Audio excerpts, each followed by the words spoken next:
led off with a double. He was left stranded as well. Finally, in the ninth, a walk and a single had two men on with two men out for the Trash Pandas before Errol Vera struck out swinging to end the ball game. Here were your totals for Columbus: 5 runs, 13 hits, no errors. They left 12. As for Rocket City, 2 runs, 7 hits, no errors. They left 7.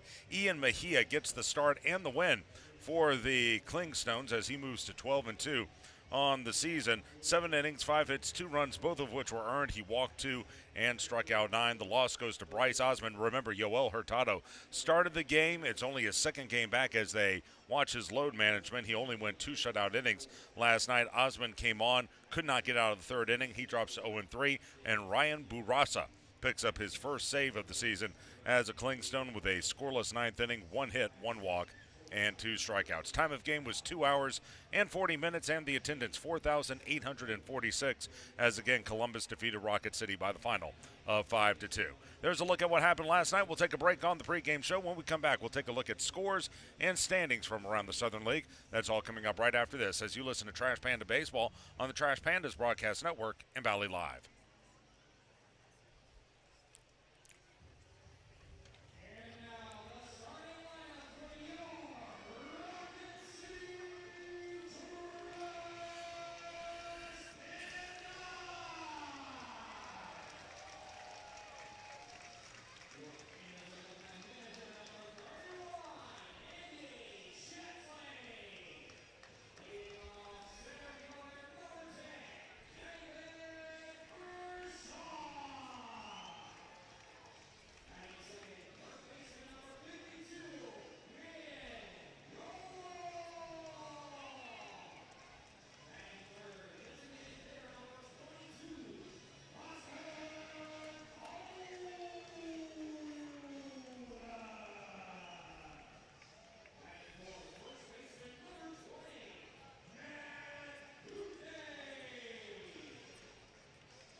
Welcome back to Toyota Field. Josh Carey with you, still getting ready for first pitch tonight between Rocket City and Columbus. Let's go ahead and take a look at the scoreboard from around the Southern League.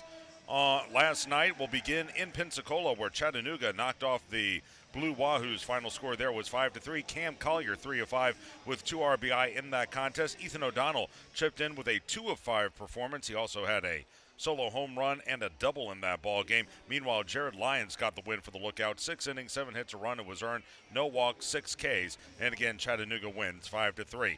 In the capital city, big one there between the Biscuits and the Biloxi Shuckers. It was Montgomery with a 3-1 win over Biloxi. Will Simpson with the go-ahead 2-run homer to win that game for Montgomery. TJ Nichols got the win and was outstanding for the Biscuits. 7 innings, 4 hits, a run. It was earned.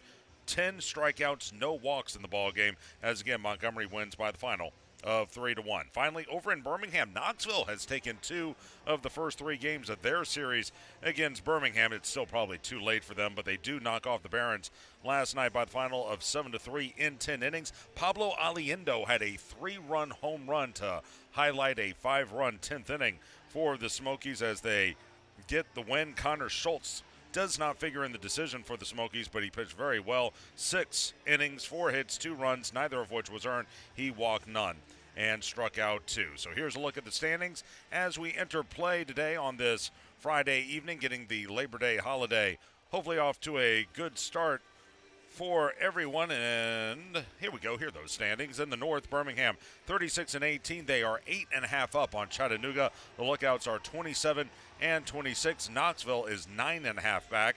They are 26-27 on the season. Rocket City is 18-36, 18 games off the pace. By the way, the Trash Pandas have officially been eliminated from playoff contention.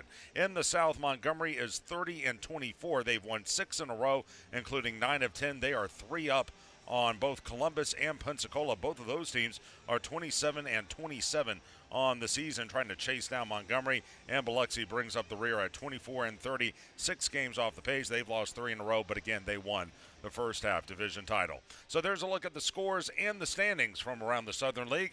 We are going to take one more break here on the pregame show. When we come back, we are going to have starting lineups and first pitch of tonight's ball game. It's the Trash Pandas and the Clingstones. Game 4 of 6 from Toyota Field. That's coming up right after this.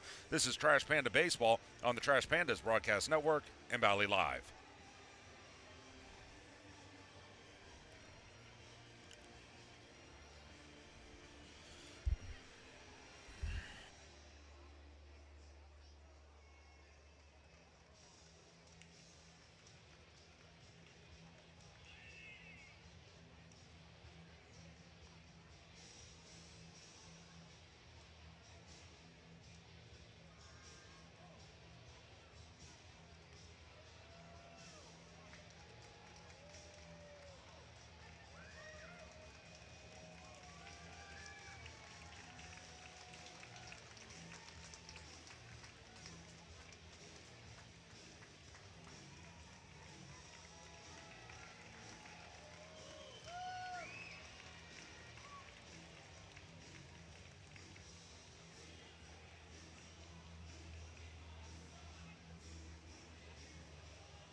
And welcome back to Toyota Field, everyone. Josh Carey with you, joined alongside Chris Harris. Back in Mission Control running the boards is Jeff Scarborough, where we are moments away from action. Rocket City and Columbus in Game 4 of a 6-game series. Trash Panda is going to try to get back on the winning track tonight, Chris, after dropping one yesterday, and they're going to go to one of their top arms. Yeah, his numbers might not look great, but we've seen what he's capable of, and that's George Clausen. Yeah, it's kind of been an up and down really month for him in the month of August, but we've seen what he's done in the second half. We know he's the number 3 prospect for the LA Angels, and coming off 6 shutout innings in his last outing in Birmingham, you can see how good he is sometimes, but it's that consistency. In August, he's had a good start, a bad start, a good start, a bad start. So we'll see what version of George Clausen we see tonight, because when he's good, he's as good as anybody. And look, you want to know why we have minor league baseball? For guys like George Clausen to be able to work out those kinks and hopefully fine-tune some things before he ultimately gets to the show. Let's go ahead and give you the starting lineup for the Clingstones,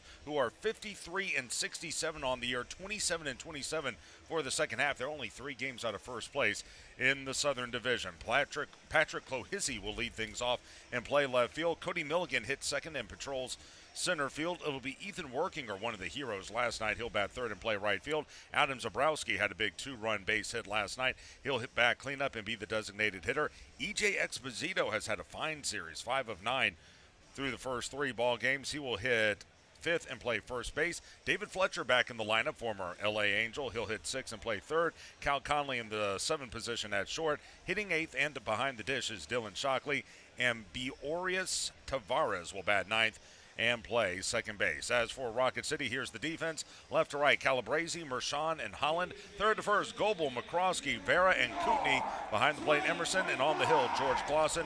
4 and 11, a 6.09 ERA, but like Chris just mentioned, he is coming off a whale of an outing last week at Birmingham. We'll tell you a little bit more about that. For those of you hoping to listen to West Point football, this is Rocket City Trash Pandas Baseball on Talk Radio WZZN. We'll continue to keep you up to date on the status of the West Point game as we go throughout this night's baseball game. Let's go down to the field for tonight's national anthem. From Madison, Alabama, it's Brent Patterson. Please rise and remove your caps and join us as we honor our country with the national anthem.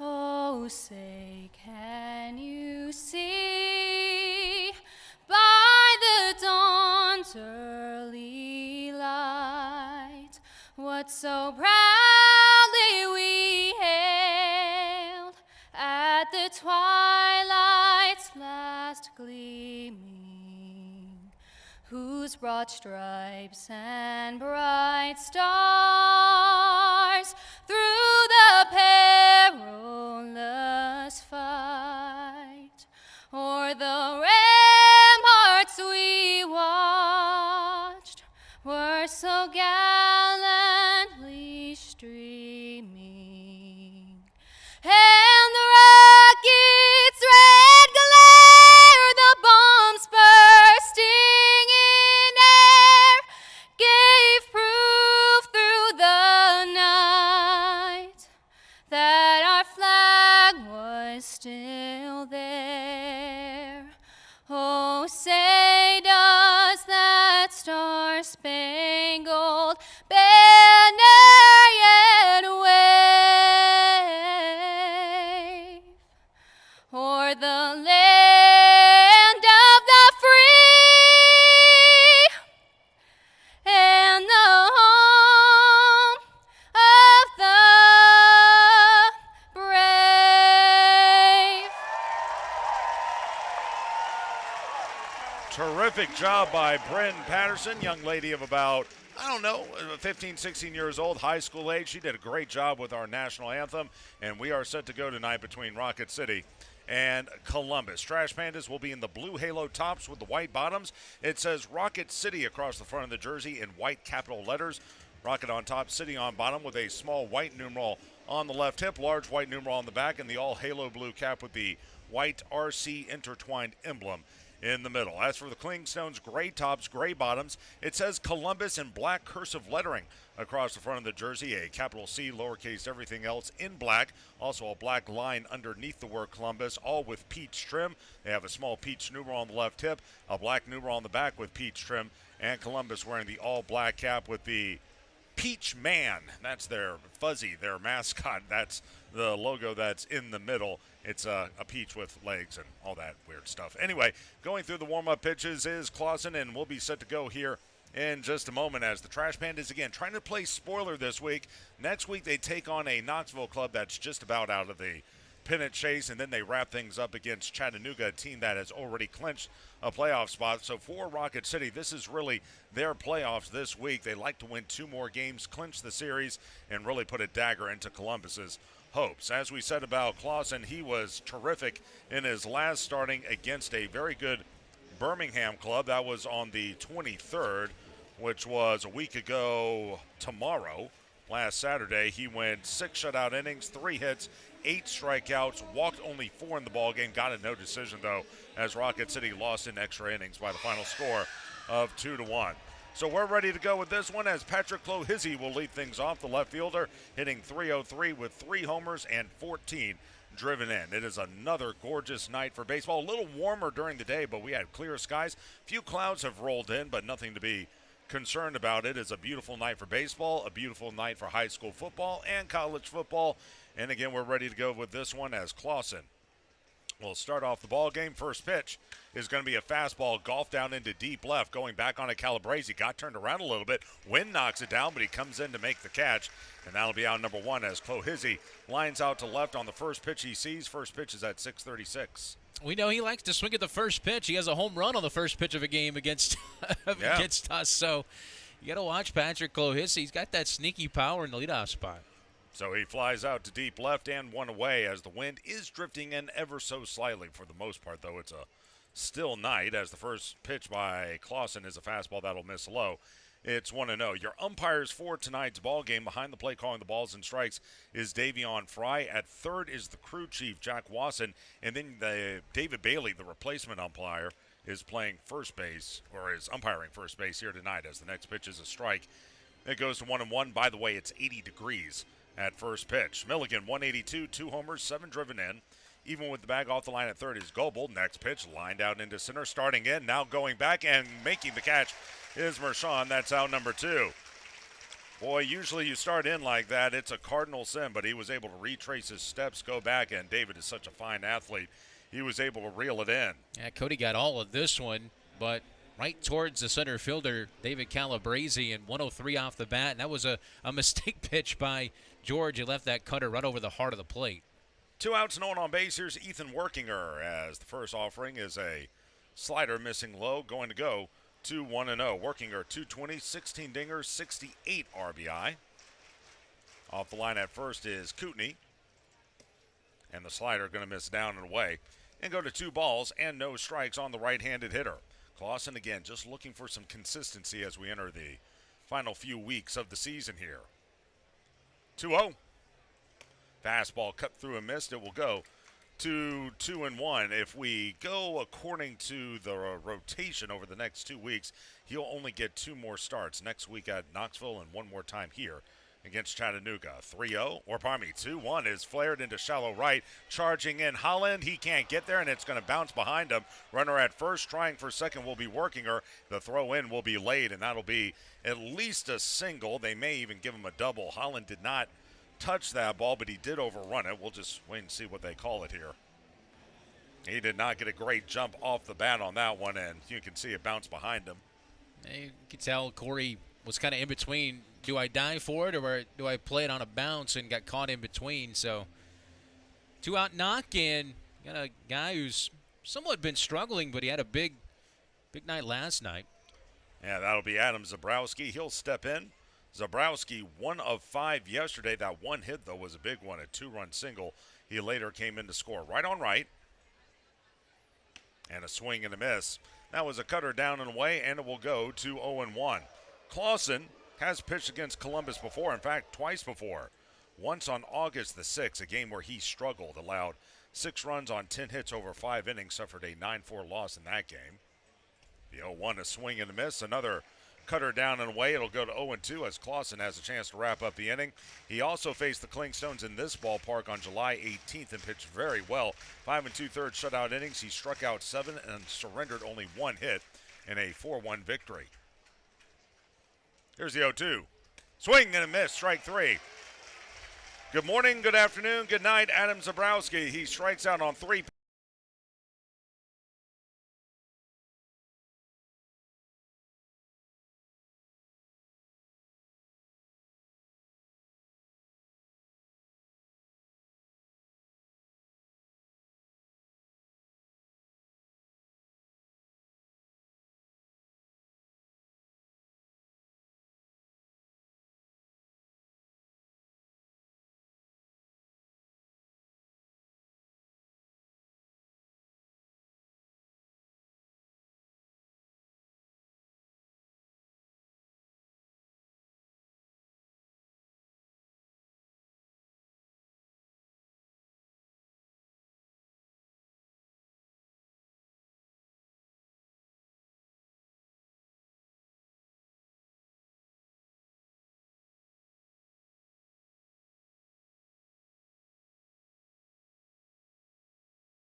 Bottom of the first inning, Columbus came up empty in the top half. Now the Trash Pandas head to the plate with a record of 42-80 overall, 18-36 for the second half. Landon Harper on the bump for Columbus.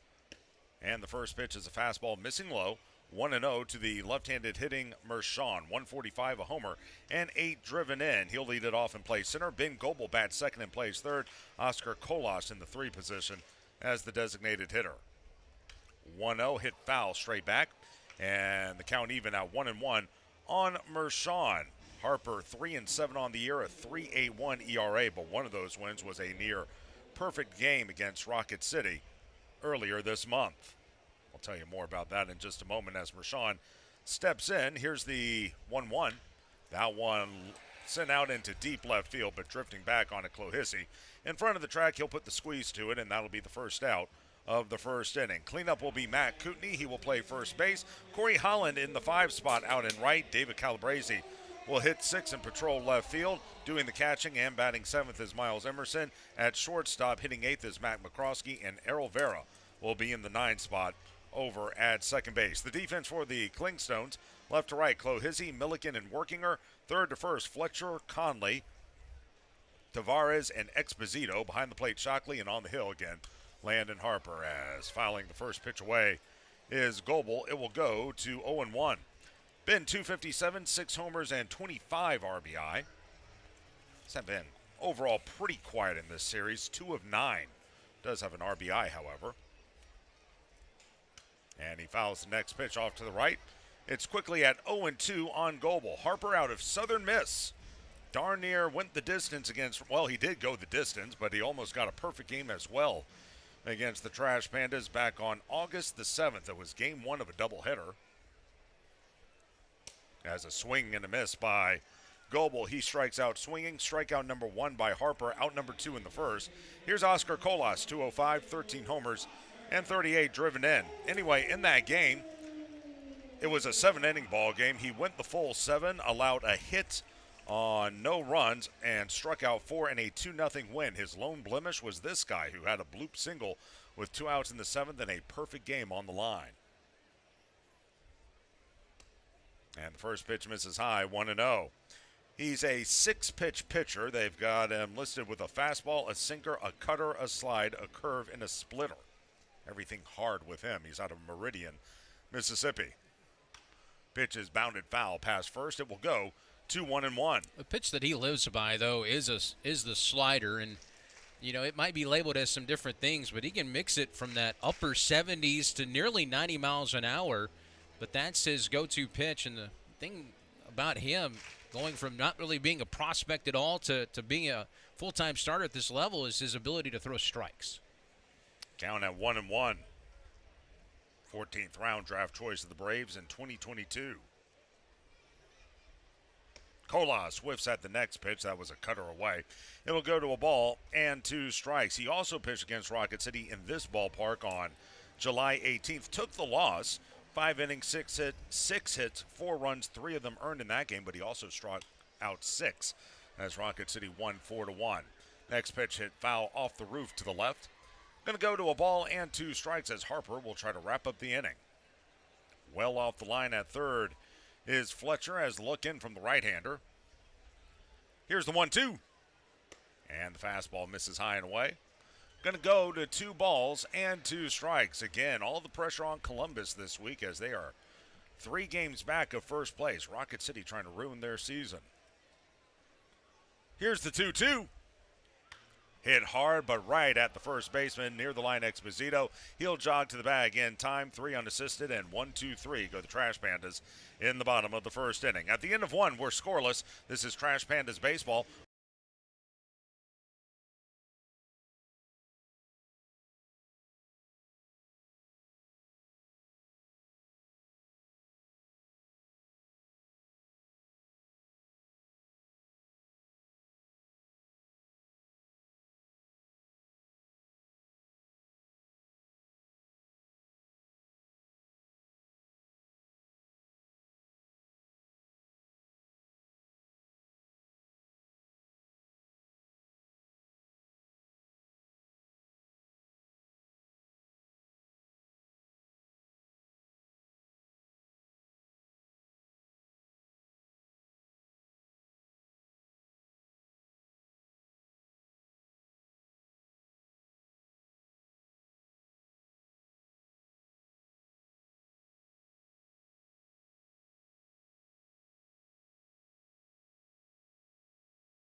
Top of the Northrop Grumman second inning, no score, Columbus and Rocket City, and duo for the Clingstones against that man, George Clausen, will be the 5, 6, and 7 hitters, Exposito, Fletcher, and Conley. Fans, it's Friday, and it was Chicken Salad Chick that fed the Trash Pandas front office as part of its team feed program today. Chicken Salad Chick offers delicious, scratch-made Southern-style favorites made fresh daily and served from the heart with more than a dozen flavors of chicken salad to choose from, plus sides, desserts, and more. There's something for everyone. First pitch cut on and missed by Exposito.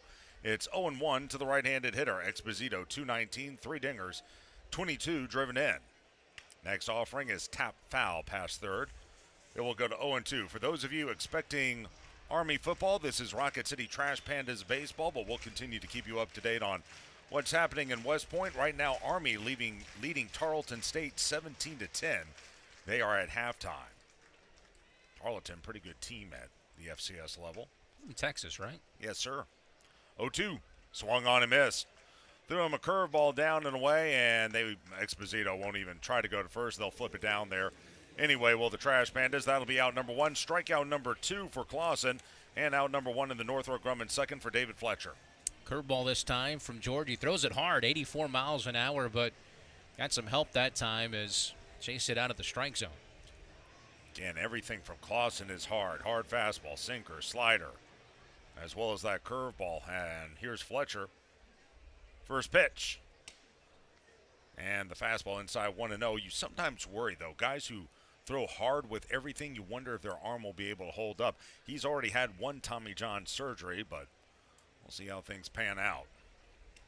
As the pitch is high and away, it goes to 2 balls and no strikes.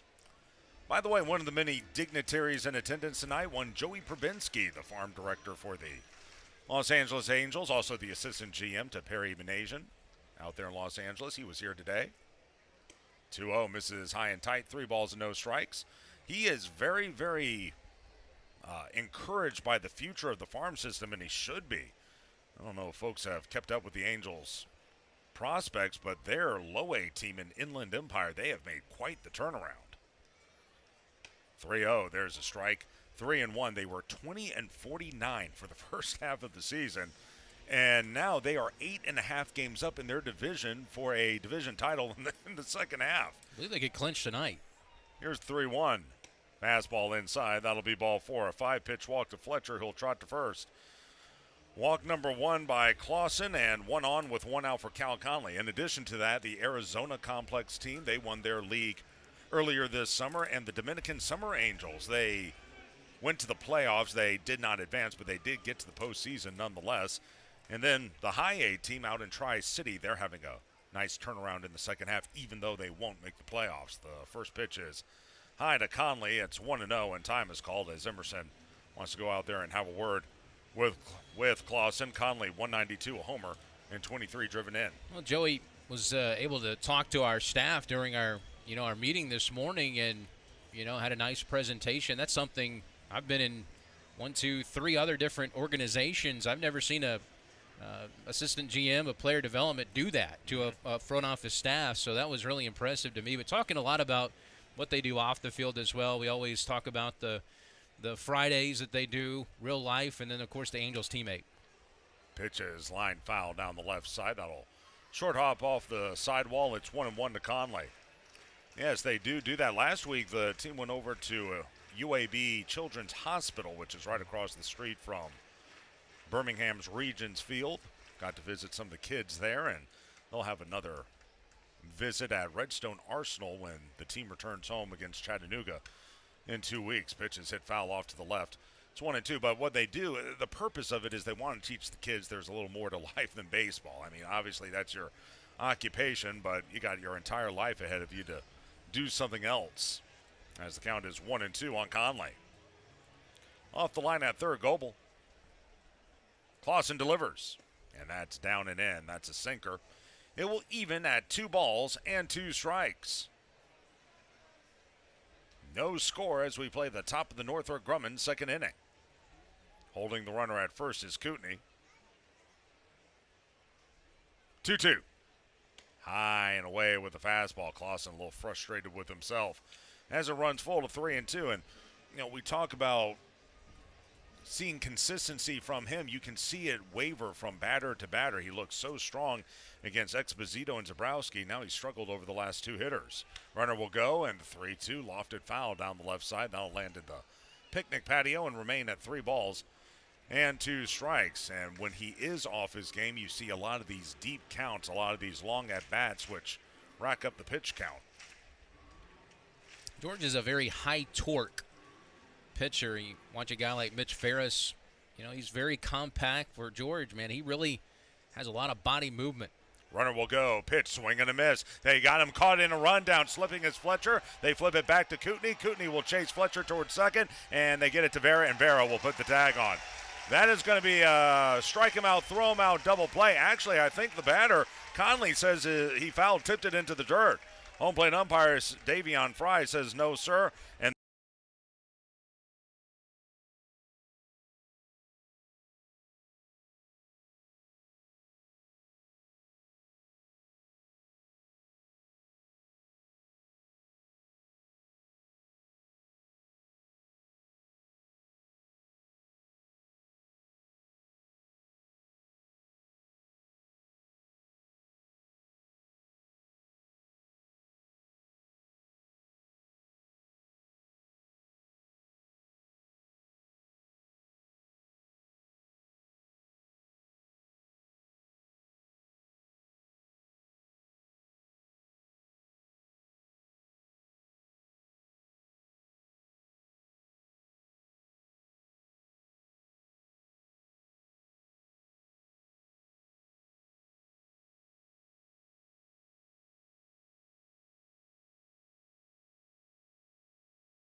we go to the bottom of the Northrop Grumman second inning. No score, Rocket City and Columbus. Fans, the mission at Northrop Grumman is to be at the forefront of technology and innovation, delivering superior capability in tandem with maximized cost efficiencies. The security solutions they provide help secure freedoms for our nation as well as those of our allies. Due up for the Trash Pandas here in the second. It's the middle part of the order. Kootenai, Holland, and Calabrese against Landon Harper, who retired the side in order in the first. And did he go? Doesn't matter. It was tipped into the mitt of Shockley. Kootenai's first hack. It's 0-1. Matt at 196, a homer and 3 driven in. Open stance for the left-handed hitter against the righty Harper. The 0-1 off-speed pitch, and boy, oh boy, a rainmaker here in the middle of the diamond. Underneath it, the shortstop Conley to the right of second. He calls off Tavares and makes the catch. Kootenai pops to short. 1 away as Conley puts it away. Here's Corey Holland. Holland, 224, 3 homers, 7 driven in. Before he steps in, let's give our station a chance to identify itself. This is Trash Pandas Baseball on the Trash Pandas Broadcast Network and Valley Live.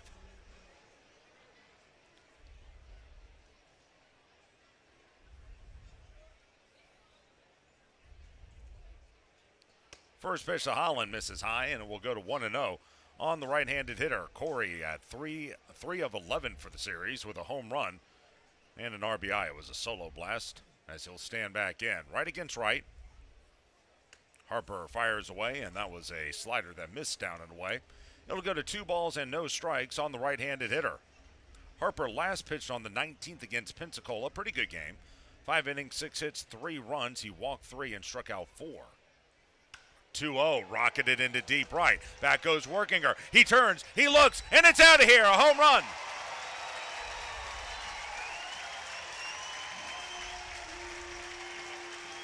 .99 off the bat, and that was .378 over the right field wall.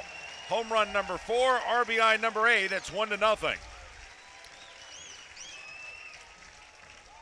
just to the left of the rock porch and straightaway right field. And Rocket City once again on the board first. They've done that through each of the first 4 games of this series. And here's David Calabrese, who will stand in with a .211 average, 5 homers, and 10 driven in. Righty against lefty as Harper will go from the first base side of the rubber. First pitch to Calabrese. Going to miss down and in. That'll be a slider. And it will go to 1 ball and no strikes. So Holland with yet another long one. That's his 4th of the year, like I mentioned, and that surpasses the total he had at Salt Lake earlier this season. And that one is smacked into deep center. Back goes Milligan. This side of the track, he'll make the catch for out number 2. Calabrese hit the daylights out of the ball, but to the deepest part of the ballpark. 104 off the bat on that one, and that'll be out number 2. Yeah, Landon Harper's left some pitches up in the zone, and going back to Corey Holland, had his 5-game hitting streak to end yesterday, but he didn't get on base. He's been on base now in 15 of his last 16 games. It's really been a great run for him, consistent with the bat. And one of those guys finishing the season strong, trying to make a statement for next season as the fastball in for a strike. It's 0-1. Speaking of end of the season, got to see Sean Kazmar before today's ball game. He's already talking about the instructional league, which is coming up in about 3 weeks for the Angels. Slider down and away, 1-1. Sean is one of the rovers in the Angels farm system, hitting instructors. He was the hitting coach here at Rocket City back in 2023. Here's the 1-1. Let up, tap foul to the screen, 1-2. And watching his trash Pandas face his former organization, the Clingstones and the Atlanta Braves. Sean was a part of that Braves organization for 7 or 8 years at AAA Gwinnett. Here's the 1-2 on the way. Let up, lined into center, but once again right at Milligan. He'll drift to his left and put it away as Emerson lines the center, and the side is retired. But Rocket City on the board first on the solo homer by Holland. It was the only hit of the inning, no errors, and no one left.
We go to the top of the Beds Express third inning. Rocket City is leading at 1-0 on a solo home run by Corey Holland. And back to work will go George Clausen as he'll face the 8-9-1 hitters Shockley, Tavares, and Clohissy here in the third. Righty on righty.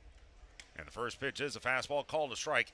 It's 0-1. Between innings, we had musical chairs featuring Sprocket as well as 3 young fans also taking part in the action. Here's the 0-1. Fastball, there's a strike. 0-2 were the mascots from the Huntsville Havoc, the local hockey team. That was Ruckus and Chaos. The Ruckus and Chaos cheated Sprocket, pushing him out of the way and not letting him win musical chairs. But got me to thinking here, Chris. Okay. Here's the set. The 0-2. in the dirt. It's 1-2, and for those of you who don't know, Sprocket is the Trash Pandas mascot. Anyway, Chaos and Ruckus are an item. Male mascot, female mascot, they have each other. Our boy Sprocket's been a bachelor for 5 years. We need to help him out this offseason. Well, pitches down and away, 2-2. Got to get him on a Sprocket date. plays the field, though. You think so? Yeah. All right. He's a energetic raccoon. Yeah, he does dumpster dive as the pitch is hit foul off to the right. It'll go to 2-2. I'm just saying, it's been a few years now, and I got the perfect name for the female mascot. Sprocket. I get it. Pretty good, huh? Yeah. Swing and a miss, strike 3. Fastball high and tight. That one came in at 98. Whiffing at it was Shockley. Shockley, 148 on the year with 2 RBI, and he goes down on hacks. Strikeout number 4 already for Clausen. Out number 1 in the Beds Express third inning. Here is Ambioris Tavares, hitting a cool 500. Then again, he's only played in one other game. He went 2 of 4 in Wednesday's loss for Columbus, and he almost got hit on that curveball inside. It's 1-0 on the right-handed hitter. Ambioris, Ambioris. Next pitch. There's a strike. Beautiful curveball that time, and you can see Tavares bailing on that pitch. It goes to a ball and a strike. He's out of San Cristobal, only 21 years old. Signed as a non-drafted free agent by the Braves in 2021. Next pitch is a cutter that goes off the mid of Emerson and goes to the backstop. 2 balls and a strike on the right-handed hitter.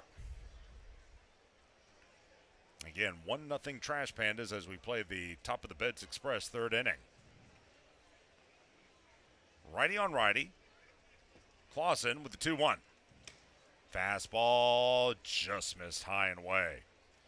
Pining for a strike there was Clausen. Instead, it'll go to 3-1 on Tavares. Near the line at third is Goebel. 3-1 pitch. Fastball sliced foul off to the right. It'll go to 3 balls and 2 strikes as Clausen tries to finish off Tavares.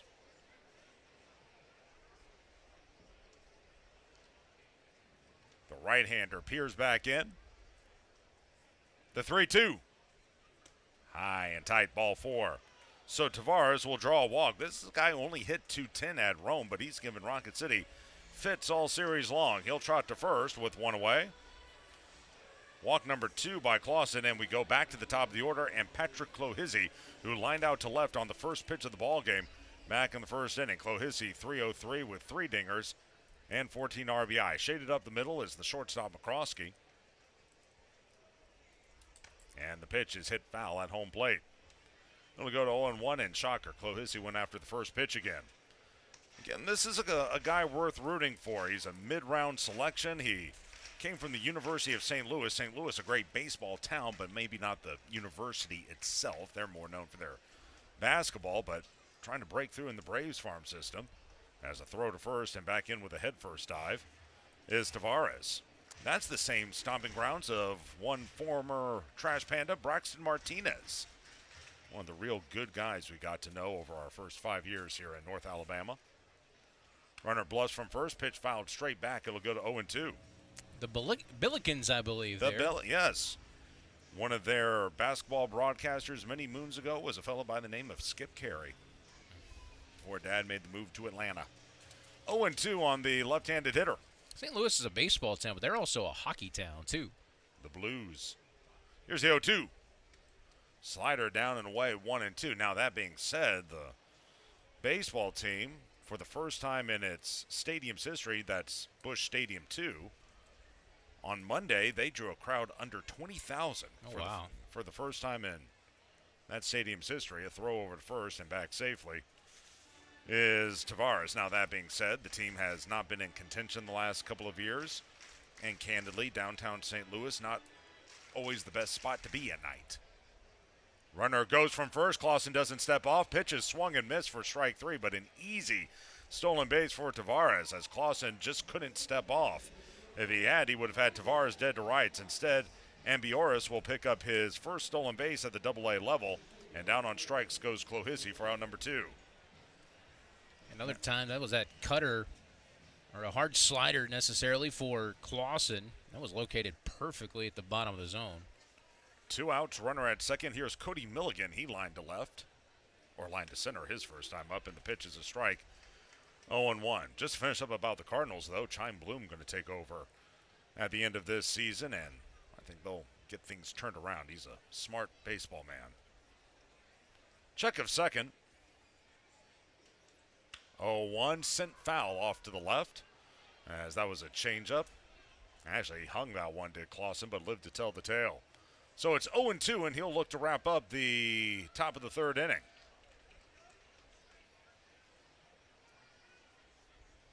Tavares leads at second, shaded up the middle. McCroskey just to the left of the second base bag.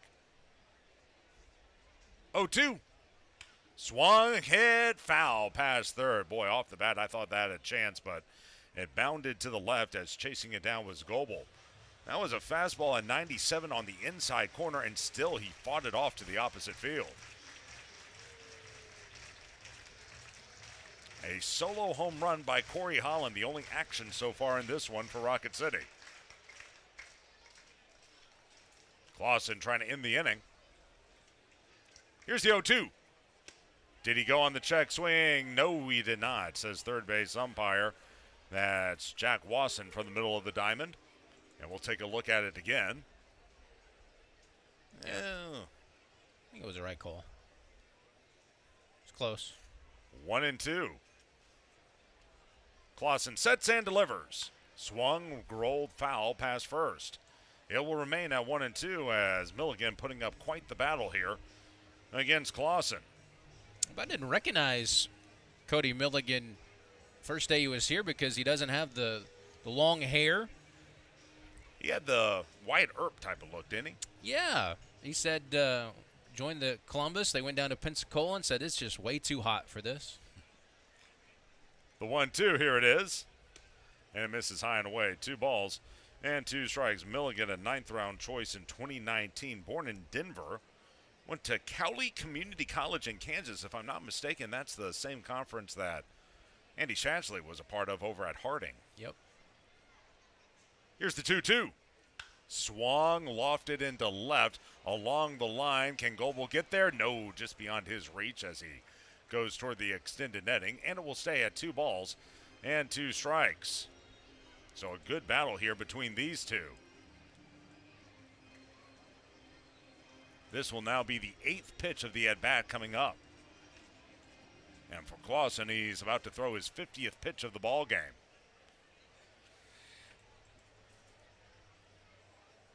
Tavares away at second. 1-0 Rocket City in the top of the Beds Express third inning.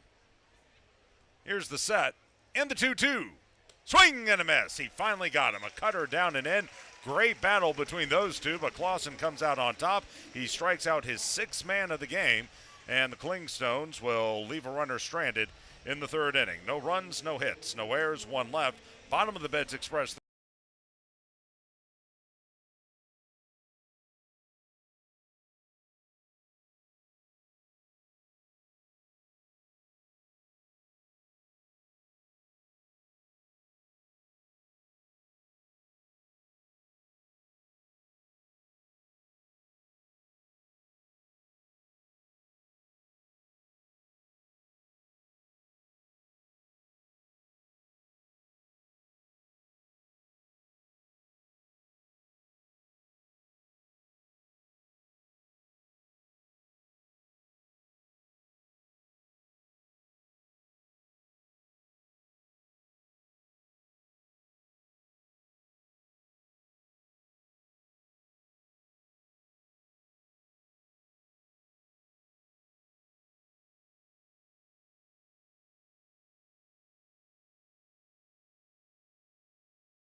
We go to the bottom of the Beds Express third inning. Rocket City leading it 1-0. Fans, slide into Beds Express for a winning night's sleep, official mattress partner of your home team dreams. Leading things off will be Mac McCroskey, and the first pitch to him is roped. Oh, great diving stop to his left by Fletcher as he takes away a single from Mac. He hit that one right on the nose, 94 at the bat, off the bat, but Fletcher dove to his left and reeled it in. David Fletcher, man. His talents at an infielder, you'll see at any level. And he robs McCroskey of a single. One away. Here's Errol Vera. Errol 170 with a homer and 4 driven in. And the pitch misses down and away. That'll be a slider. And go to 1 ball and no strikes. So far, Harper through the first 2 1/3 innings has allowed only 1 hit. Unfortunately for him, that hit was a home run by Holland as the next pitch is called a strike to Vera. Going to go to 1-1. Wind not a factor. Some clouds have rolled in, but no threat of rain as it's been an absolutely gorgeous weekend here in the Tennessee Valley. A gorgeous week as the pitch is tapped foul up the first baseline. It'll go to 1-2. Just a quick peek ahead to next week in Knoxville. There's a threat of rain, but boy, it's going to be even cooler. Temperatures in the mid-70s. So we're getting a very early fall. Here's the 1-2 to Vera. Called strike 3. On the inside corner, that's a slider. Rung up is Vera. That'll be strikeout number 2 for Harper. And quickly two away in the Beds Express third inning. We go back to the top of the order. And David Mershon, who flew out to left his first time. That was a slider from Harper. You see him able to drop down. That one's 79 miles an hour. Kind of caught Vera off balance a tad. Here's Mershon. 3 of 12 now for the series. And the first pitch rolled right at third. To his right, Fletcher pats the glove, fires to first in time. 5-3 on the putout, and very quickly and easily go the Trash Pandas 1-2-3.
We go to the top of the fourth inning. Rocket City leading at 1-0, and do it for the Clingstones.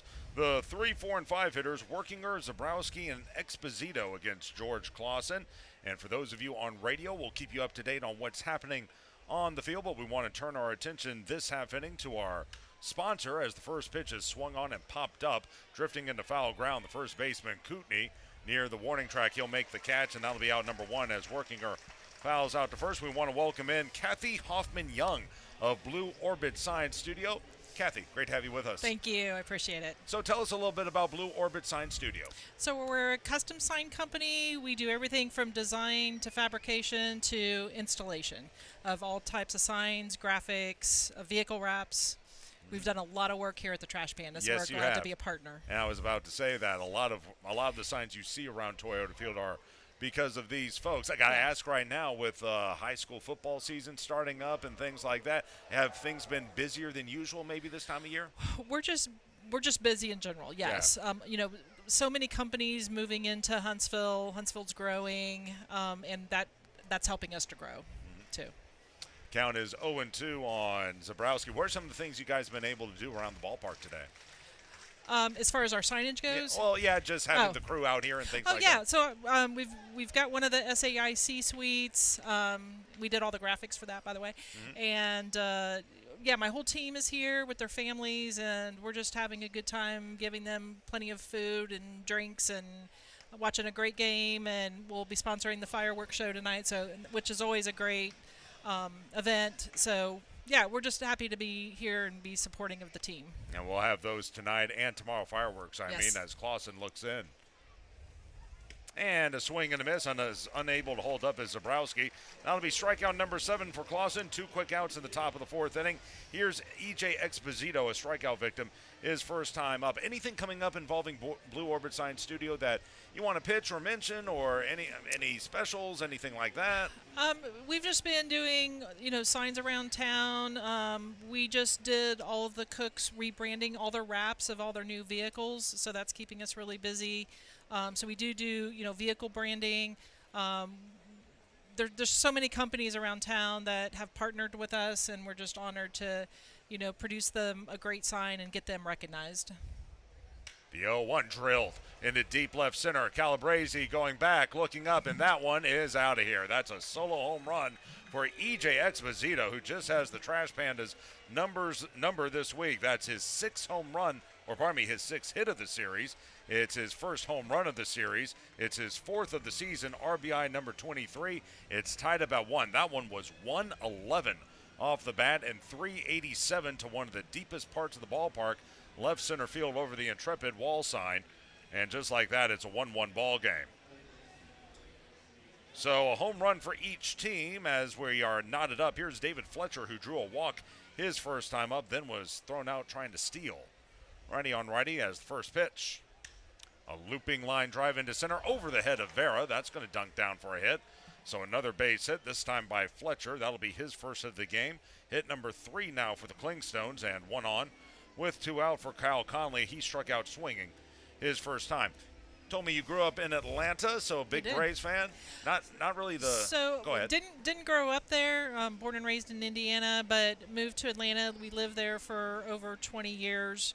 So knew the Falcons very well. Knew the Braves very well. Great sports town. And then with a job change, we moved here to Huntsville about 8 years ago. All right. So. And when did the studio get up and going, around that time? It'll be 5 years this September. Congratulations. Yeah, exciting. Count is 0-1 on the left-handed hitter Conley. And the count quickly at no balls and 2 strikes as Clausen will try to wrap up the inning. A solo home run. Again, Kathy Hoffman Young of Blue Orbit Sign Studio, kind enough to join us here in the top of the 4th inning. As Clausen will look back to first. And the pitch is golfed into left field, but drifting back into his left. Calabrese, he'll make the call and the catch. That'll end the inning. And Kathy, before I let you go, where can we learn more about Blue Orbit Sign Studio? If you go to our website at blueorbitsigns.com, telephone number 256-277-3400. Would love to talk to anybody who needs some custom signage. All right. Sounds good. Thank you for all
Bottom of the fourth inning, knotted up at 1, Rocket City and Columbus, as they are doing some housekeeping along that third base line. By the way, Army has scored a touchdown. They lead Tarleton State 24-10 midway through the third quarter at West Point. And here to give you the next few innings is Chris Harris.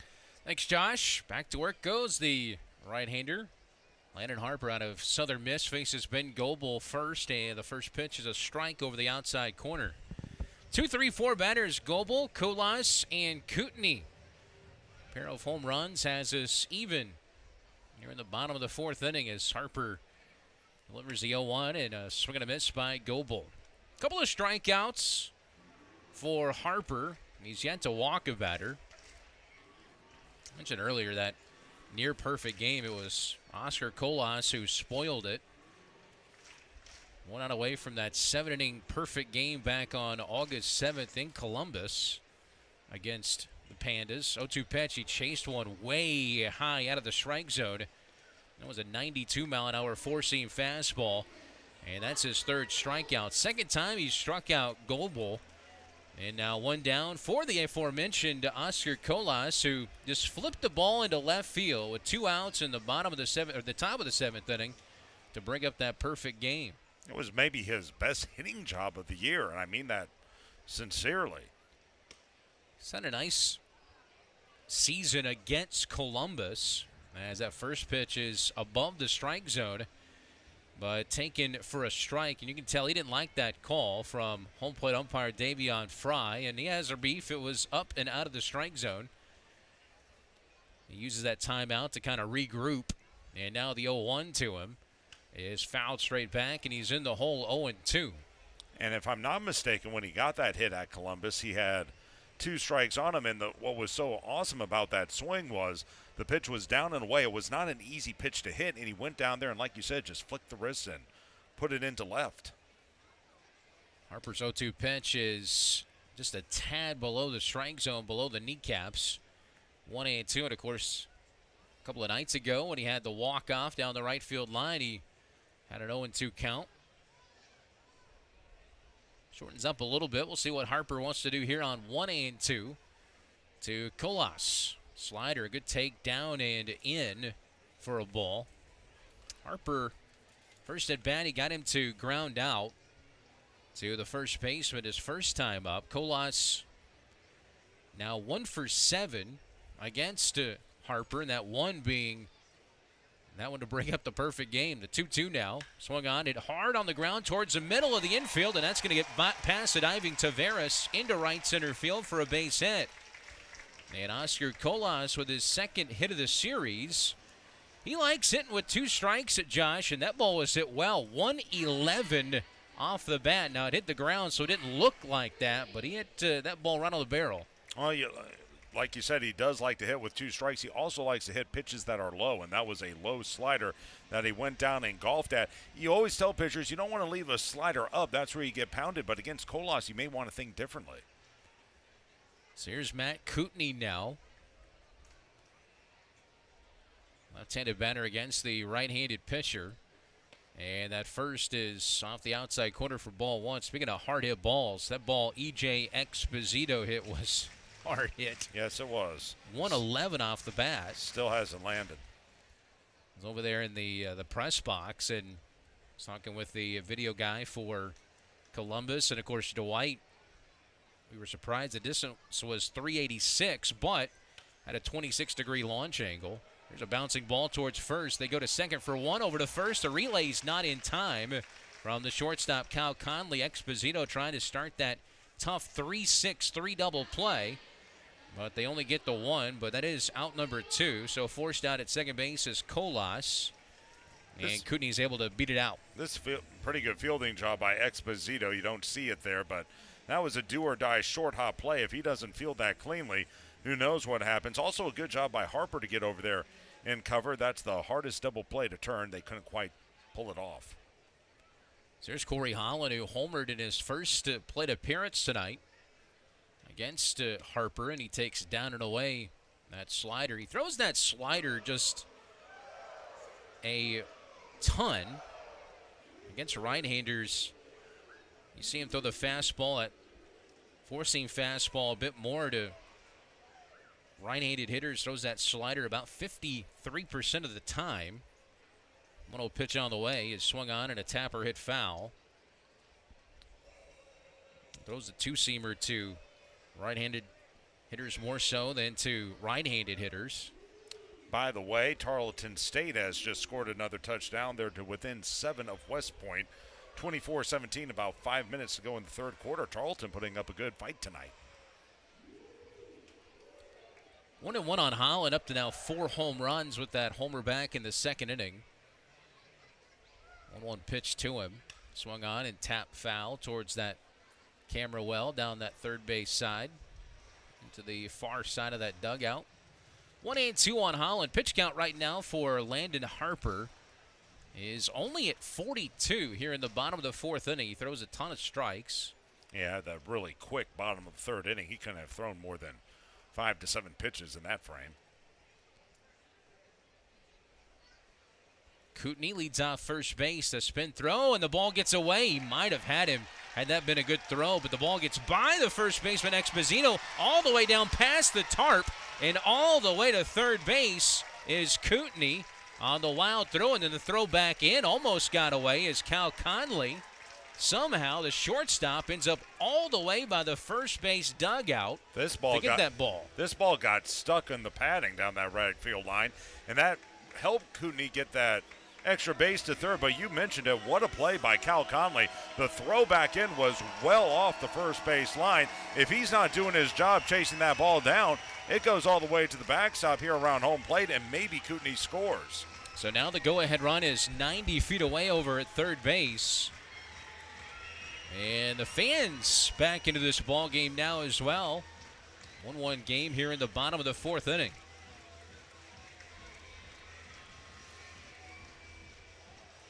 Count 1-2. See what Harper wants to do now. They play him straight up infield and in the outfield. The line, the 1-2. Curveball. And he just missed off the inside corner. Doesn't throw that curveball very much. I wonder what Corey and the home plate umpire Davion Fryer are talking about. That was a curveball. It was inside, but it's almost like Corey looked back at him. He was almost worried he was going to get rung up. There's that sharp breaker, that 12-6, a 2-2 now. Swing and a miss. Goes back to the slider that time. And Harper picks up his 4th strikeout.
One to one is your score as we make our way to the top half of the 5th inning, and back to work goes right-hander George Clausen, who has done a heck of a job so far. He struck out 7 through 4, and he throws a first pitch curveball in there for a strike to Dylan Shockley. 8, 9, and 1 batters due up for Columbus. They are the AA affiliate for the Atlanta Braves. As Shockley takes another, and that one cut on and missed for strike 2. Quickly 0-2. Well, for Shockley, struck out in his first at bat, batting a .145 with a couple of RBIs. Here's the 0-2 to him. Spikes that breaking ball, that hard cutter or slider down and away. It's 1-2. Pitch count for Clausen is at 66. Here at the top of the 5th inning, they could certainly use some innings from George after using 6 hurlers last night in the 5-2 loss. Stopped the 3-game winning streak after taking the first 2 games of this series. Of course, won this past Sunday, the finale in Birmingham, the 2-2. Swing and a miss. Strikeout number 8 for George Clausen. So he's racking up the strikeouts. Had a strikeout in every inning. 2 in the first 3 innings each. 2 each in the first 3. And now here's the number 9 batter, Bioris Taveras. Walked his first time up. He's done a nice job in his first 2 games at the AA level as he fouls off that first pitch. I was watching him a little bit during their batting practice today, and the ball jumping off his bat. Walked and stole a base. He was 2 for 4 in his AA debut yesterday. Just joined the club a couple of days ago. The 0-1 pitch, high and tight for a ball. Fastball at 96 miles an hour. George has been about 96 to 98 with that fastball consistently. He can touch 100. The 1-1. Breaking ball taken for a high strike that time. Went back to the curveball, and he is ahead now. A ball and 2 strikes. On deck is their leadoff hitter, the left fielder, Patrick Clohissy. Fights off a good off-speed pitch that time. Back to the cutter. That's a cutter, really a hard slider coming in there at 90 miles an hour. You got 4 inches of horizontal break on it. As time called by Taveras. Steps out of the box. Well, we have fireworks tonight. Also fireworks tomorrow night here at Toyota Field. Make your plans. 1-2 pitch. Hails high that time, and it's even now. 2 balls and 2 strikes. Clausen's coming off of a game in which he struck out 8. That was on the 23rd last Saturday in Birmingham. Nearly picked up another. That time a appeal down to first base, and he did not go around on that 3-2. On the appeal down to first, and that's a 1-out walk issued to Taveras. Well, I'll take that back. Taveras discarded his stuff, and now he's actually going to step back in the batter's box, so the count full 3-2 on him. I thought that was ball 4. This was ball 3 now, 3-2 to him, and the full count pitch. Swung on and missed, strike 3. Strikeout number 9 for George Clausen. If once you don't succeed, try again. Goes back to that cutter. And perfectly located on that outside corner. And 9 Ks now for Clausen. His high on the season is 9, so he's matched his season high. The 3rd time he's struck out 9, his career high is 12. Did that last year on September 14th in Chattanooga. But could have another double-digit strikeout performance. That youngster got a trash Pandas hat, rooting for George Clausen. 1-0 pitch to Clohissy. Big swing and a miss that time. It's even now, 1-1. Columbus leadoff hitter is 0 for 2. He's 1 for 14 in the series. There you go. That one's downstairs. It's now 2-1 to him. Well, is he now 3rd in all of minor league baseball with 71 stolen bases? It's an incredible year on the bases for him. The 2-1. It's a strike. Catches the outside corner that time, and the count's even now. 2 balls, 2 strikes, 2 outs. Clausen looking to strike out the side and get into double digits in strikeouts. He can do it right here. Out of the wide, here's the 2-2. Misses high and away. Tried to blow him away with a 97-mile-an-hour fastball that time, and it got away from him. Now you don't want to lose a guy like Clohissy because a walk is almost like a double with him on the bases. The 3-2. Swing and a hard hit ground ball. That's going to get through into right field, a base hit. That was a nice piece of hitting by Clohissy. It's hard to keep him down long as he has his first hit of the ball game. And we'll see how aggressive they want to be in a tie ball game, 1-1 here in the top of the 5th inning. I wouldn't be surprised if we don't see him try to move at some point during this sequence. So here's Cody Milligan now. He was 0 for 2 so far. He's struck out and lined out. He was in Memphis on Sunday with the AAA Gwinnett Stripers when he was summoned to come back to Columbus. His second tour of duty with the Braves AA affiliate. Runner at first base here with 2 outs. We'll see if he wants to take off on 1-0. He's not. 1-0 pitch at the knees for a strike. That first inning, he smashed one out towards center field. Milligan, who played his college ball, and of course he comes out of Cowley Community College, but also spent some time at Oklahoma State. Was a Cowboy. 1-1 pitch. Didn't quite work out there. And really enjoyed, I think, Milligan learned a lot and gained a lot of baseball knowledge and just the grind of that JUCO level. You talk to anybody that's played JUCO baseball, man, it's stripped down raw. You have to do everything. It's sometimes even tougher than playing high school baseball. All the crazy travel and weird schedules, double headers. Runner goes, 2-1 pitch is a ball. Throw to second base is not in time. Oh, wow. I thought he had him. It was a great pick out there at second base by McCroskey. That was a dandy play by Mack. And it looked very, very close. Clohissy is very good around the bag. It was a good pitch to throw on. Woo. If he got him on the shoulder, now right there on the spot was Jack Wasson. So he had the best view at it, but look, that tag on the shoulder was very, very close. And that one misses low for ball 4. So a walk to Milligan. We'll put now 2 on base with 2 outs. And here comes the RBI man for Columbus, Ethan Workinger. Second in the league. Here's another look at that stolen base if you're watching. From that angle, it looked like he did miss the tag. That's a good angle. Good job by our production crew and camera folks. That was a good shot. You can tell he missed the tag. So Clohissy with his 72nd stolen base on the year. His 12th in AA, and Michael Wirtz, the pitching coach for Rocket City, out there to bring in the entire infield. Give Clausen a chance to catch his breath. He's up to 85 pitches now, so it's been a pretty lengthy inning for Clausen. He struck out the first 2 and gave up a single and then walked a batter. So now 2 on, 2 out.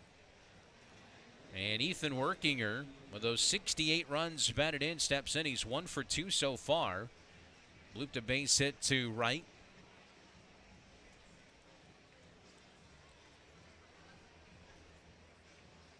Workinger 4 for 11 in the series. You see those 68 runs batted in to go along with the 16 home runs. First to him is in the dirt low, as that was a great block up by catcher Miles Emerson. You look at Clausen as far as his pitch count. His highest pitch count this year is 97. That was actually in his last start against Birmingham. That's actually the most pitches he's thrown in a game in his career. It's 97, and he's sitting at 86 right now. Here's a 1-0, and a swing and a miss. Workinger helped him out a little bit there on that pitch that was low. And the count evens now at a ball and a strike. Trash Pandas wearing those halo blue tops, the white pants, the blue hats. All road gray for Columbus. Here's a 1-1 pitch, and it sails to the top of the zone for a strike. Just caught the very top of the zone again with that cut fastball. And he's ahead of ball and 2 strikes now on the right-handed batting Workinger. out of San Diego City College. The pitch to him. And that one just misses at the top of the zone. In fact, it looked like it nicked the top of the strike zone according to our pitch tracks. So the count evens now 2-2. That should have been strike 3. Here comes a 2-2 now from Clausen to Workinger. Runners go. Swinging a ball, bounce towards first base. Picked up by Kootenai. And he'll take it to the bag himself and get Workinger. And Workinger is looking back towards home plate to Davion Fry. I don't know if he thought he made contact with the glove of catcher Miles Emerson or not, but I think that's what he's explaining. And now here comes the manager.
Landon Harper back to work for Columbus as we begin the bottom half of the 5th inning. It'll be Calabrese, Emerson, and McCroskey facing off against Harper. As a right-hander kicks and fires an 0-1 pitch, and it bounces in the dirt low. So Calabrese, who flied out his first time up and went over to the press box just to see what Workinger might have been asking for, and they thought it was potentially he was trying to get catcher's interference. Not sure on that swing. He thought he might have caught the glove of Emerson, but not really much of a argument there. 1-2 on Calabrese as he fouls off that last pitch. You get Clausen, who's closing in on 100 pitches, while Harper's sitting at 47 here in the 5th inning. Mentioned the high for Clausen is 97 this year. Don't see any activity right now. Actually see somebody up in the Pandas bullpen, but I don't think he's throwing. After using 6 pitchers last night, you would love to get 6 from George. Here tonight, 2-2 on Calabrese. Stands up in that box on the left side, the 2-2. Swinging a ball tapped towards the first base side of the mound. Harper gloves it, and the underhanded toss to first gets him for out number 1. 1-3 on the put out. That'll bring in Emerson, who lined out to center his first time up. Well, we've said it before. First off, Harper has not walked anyone. Clausen has walked 3, but it's not just the 3 walks by Clausen. There's also been a handful of hitters where he's gone 2-2, 3-2 in the count as well, so that's going to eat up the pitch count in addition. First pitch from Harper, a check swing and a miss as he appealed down to first base umpire David Bailey. I think one of the biggest parts of his development is not just becoming more consistent, but also becoming more efficient, putting away hitters earlier. 0-1 pitch is a slow roller down the third base line. Fletcher picks it up And he has that quick transition from glove to hand, and he throws out. Of course, he knows who was running to. It wasn't Calabrese, it was Miles Emerson. And he took his time that time and gets him 5-3 on the putout. So 2 away now for Mac McCroskey. By the way, they're in the fourth quarter from West Point. Army still leading Tarleton State 24-17. I didn't realize Auburn was playing tonight. They're actually playing right now against Baylor. Well, here's what's funny. In Waco. Pitch upstairs, a ball to Mac McCroskey. I went downstairs for a brief moment to check on a couple of clients, and as I did, I went through our front offices. Mm-hmm. We had about 3 or 4 people in there just watching the Auburn game. 1-0 on McCroskey. Was one of them Corey Odstra? Believe it or not, no. It was not. Well, that doesn't surprise me. And a pitch clock violation has been given to Landon Harper. One of them was Tricky Ricky Fernandez, who is a Crimson Tide fan, so that really puzzled me. Yeah, As unless you're rooting for Baylor. 2-0 pitch. It's a strike over on the outside corner.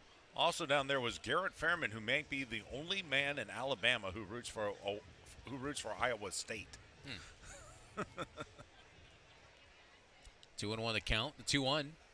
Swinging the ball, bounce foul down that first baseline. Auburn was ahead, I think 7-3. That's an interesting opening game for them, playing in Waco against Baylor. Well, what's funny is now that they're going to go to a 9-game conference schedule beginning next season, one thing they've been told is the expectation, play non-conference games and play another P4 opponent out of conference. So schedules are getting only tougher in the SEC. 2-2, swinging a chopper towards short. Takes a nice friendly bounce on the dirt to Conley, a low throw, but it's pulled up by Exposito, and McCroskey hustling down the line. And a 1-3, 5-3, and 6-3 inning for Landon Harper, and he has only thrown 52 pitches in the outing. With 90 pitches, we'll see if Clausen goes back out there. Looks like we might have a new pitcher, actually, for Rocket City when we come back. On to the 6th inning, still tied. It's 1-1 here in Madison. Trash Pandas.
Kenyon Yovan is the new pitcher for Rocket City. He takes over for George Clausen. Give you his line in a moment as Adam Zabrowski hits one out the end of the bat. Well, he might have splintered his bat, but checks it. Looks like it's okay for the big catcher for Columbus. 0-1 to him, so Kenyon Yovan takes over for Rocket City. His 8th appearance, comes in 0-1, an ERA at 2.00. Here's his 0-1 pitch on the way, and it misses just a tad above the strike zone. So George Clausen, in his 22nd start of the year, 5 innings, 1 run, 4 hits, 3 walks, and 9 strikeouts for Clausen. 1-1 pitch on the way to Zabrowski, and that's a ground ball base hit through the left side of the infield. And Zabrowski starts out their top of the 6th inning in a 1-1 game with a base hit. After striking out twice against Clausen, he threw 90 pitches, 55 strikes. I mentioned his season high was 97, but those 9 strikeouts did match a season high. Yeah, that's the bummer. I was really hoping he'd get to come back out here and try to get that number 10 for a new season high. And I wish they would, push him past that 90 pitch mark, but they know more than we do. Jovan out of Oregon, went to school at Oregon, but he grew up in the home of the Beavers, Beaverton, Oregon. Wait a minute. I thought that was Corvallis. Corvallis, excuse me. Apologies. No, it's okay. Beaverton. But maybe that's just right outside of out of Corvallis. I don't know my Oregon geography, but you're right. It is Corvallis. Did you play Oregon Trail when you were a kid? Oh man, did I? Then come on. I would. The ground ball hit towards the left side of the infield, and a dive by third baseman Gobelik takes a horrible look, bounce out the end of his diving glove, and it caroms into left field for a base hit. A heck of an effort by Goebel, but I don't know that McCroskey would have had a play, but he might have. And that's the thing. I kind of wish, and it looks like Goebel thought he had it at first, but if he lets it go, really McCroskey has a better play on that, but you can't tell the third baseman not to go after a baseball. No. It's just bad luck. Zabrowski in scoring position at second base, the catcher. And here's David Fletcher at the dish. We'll see if he wants to advance these runners here. Rocket City is sure expecting him to do that. Never know with David Fletcher up there, the former Angel. Swinging the ball fouled straight back. He was swinging away right there.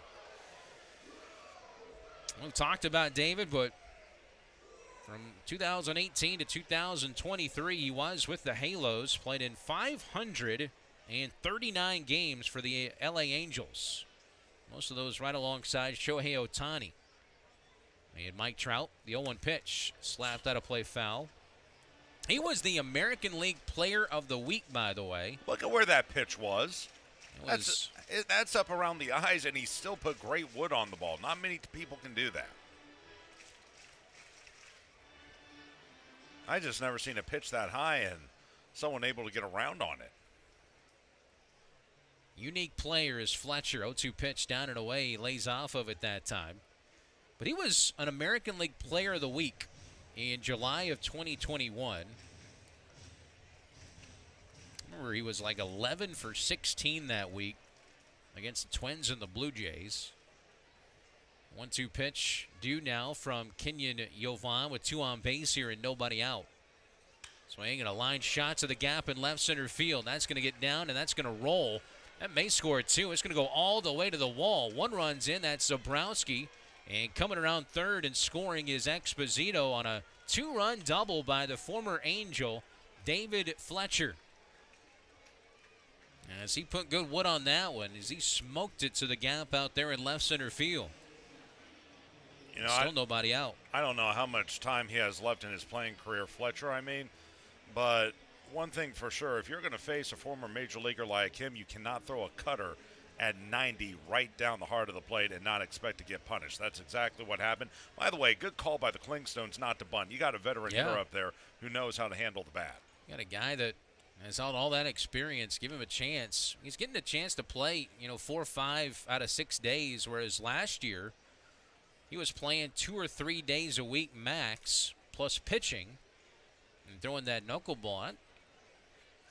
His swing looks totally different than last year. His timing and everything is a lot better. Not saying that he's the same guy that was that mainstay in the top of that lineup in Anaheim, but certainly has a better approach for sure this year. 2 balls, no strikes on Conley, the switch hitter, now turning around, batting from that left side. Pitch on the way, swung on, tap foul. 2-1.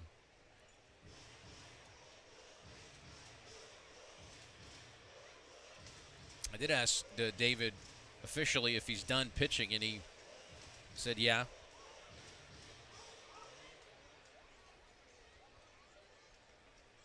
2-1. Swinging a ground ball pulled foul down the first baseline. As Regis said, that they just don't have room. Unless he wants to do some mop-up duty. I know he did that once this year. Vidal Brujan had to do that for the Braves last night. He did. Kyle Schwarber with 4 home runs. Had a chance at 5 against Brujan, but Brujan, of all people, got him to pop up. 2 balls, 2 strikes on Conley. Still nobody out in the inning. As the next pitch is shot down that third base line and foul.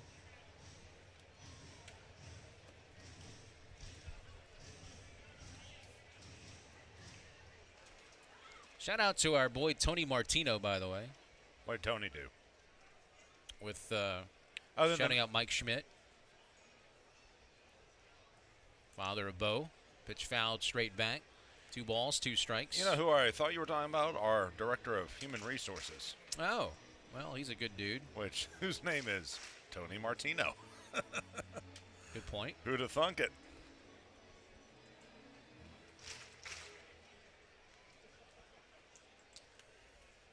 Next offering is shot foul at a play down that third base side.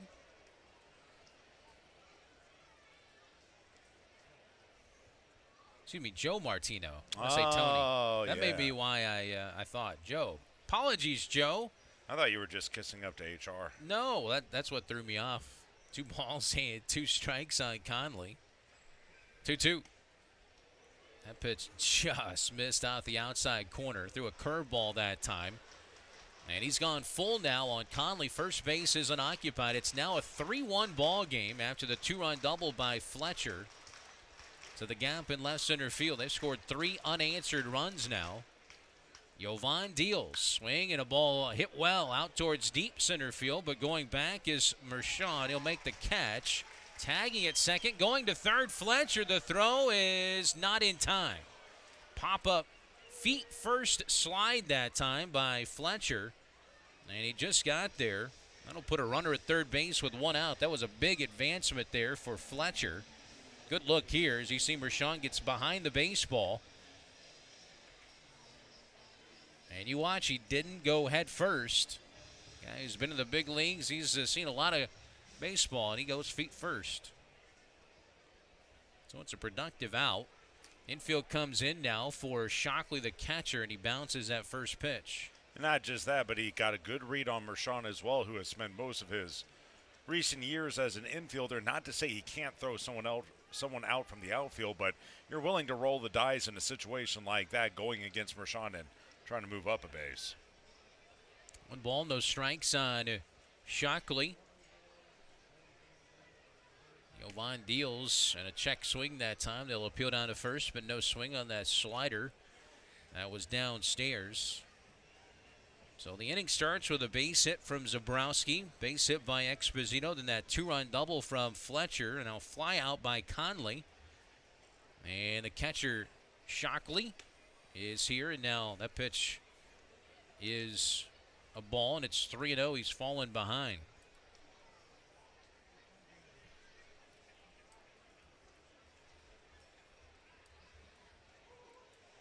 See if he wants to take a pitch here. He does so.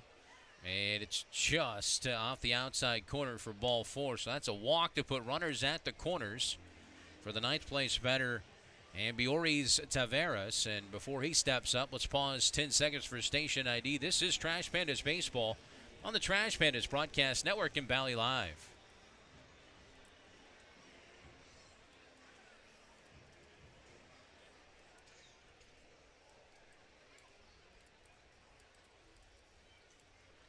Here's a first to Taveras, and he could not hold his swing on a slider down below the zone. It's 0-1. First and third, 2 on, 1 out.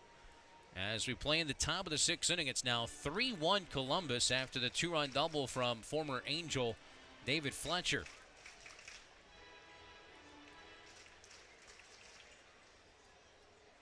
Taveras couldn't hold his swing again. Yeah.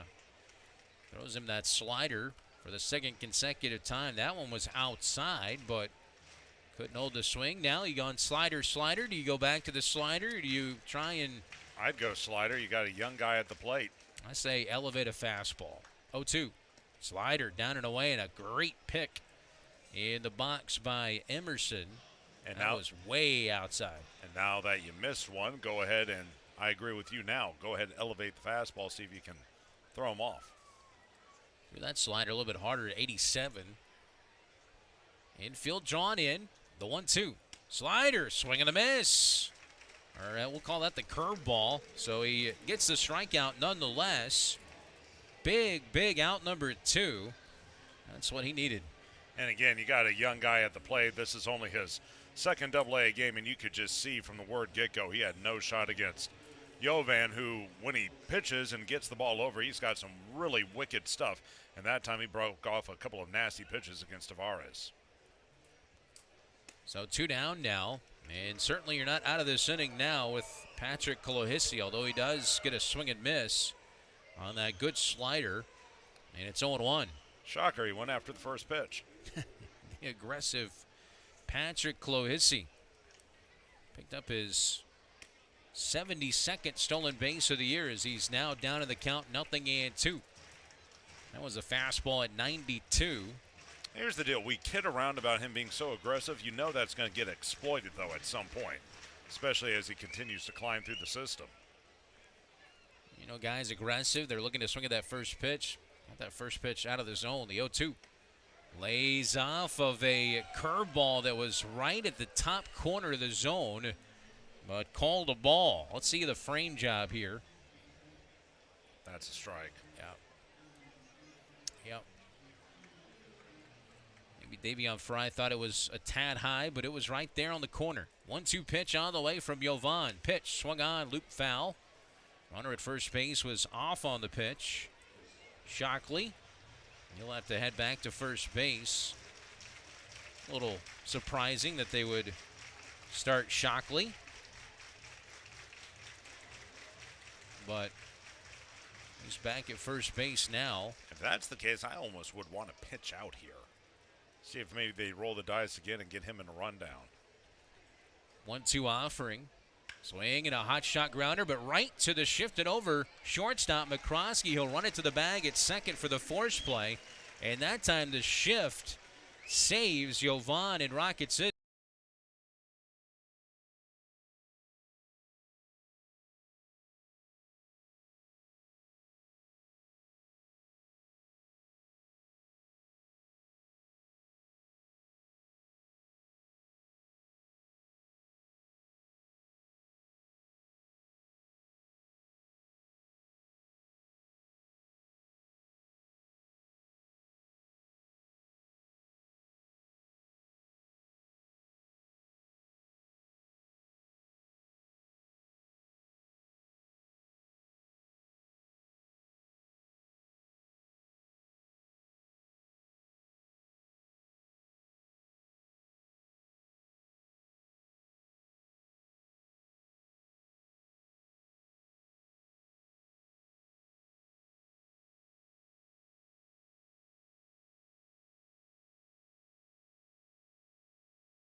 Welcome back inside Toyota Field here on this Friday night. Glad to have you with us.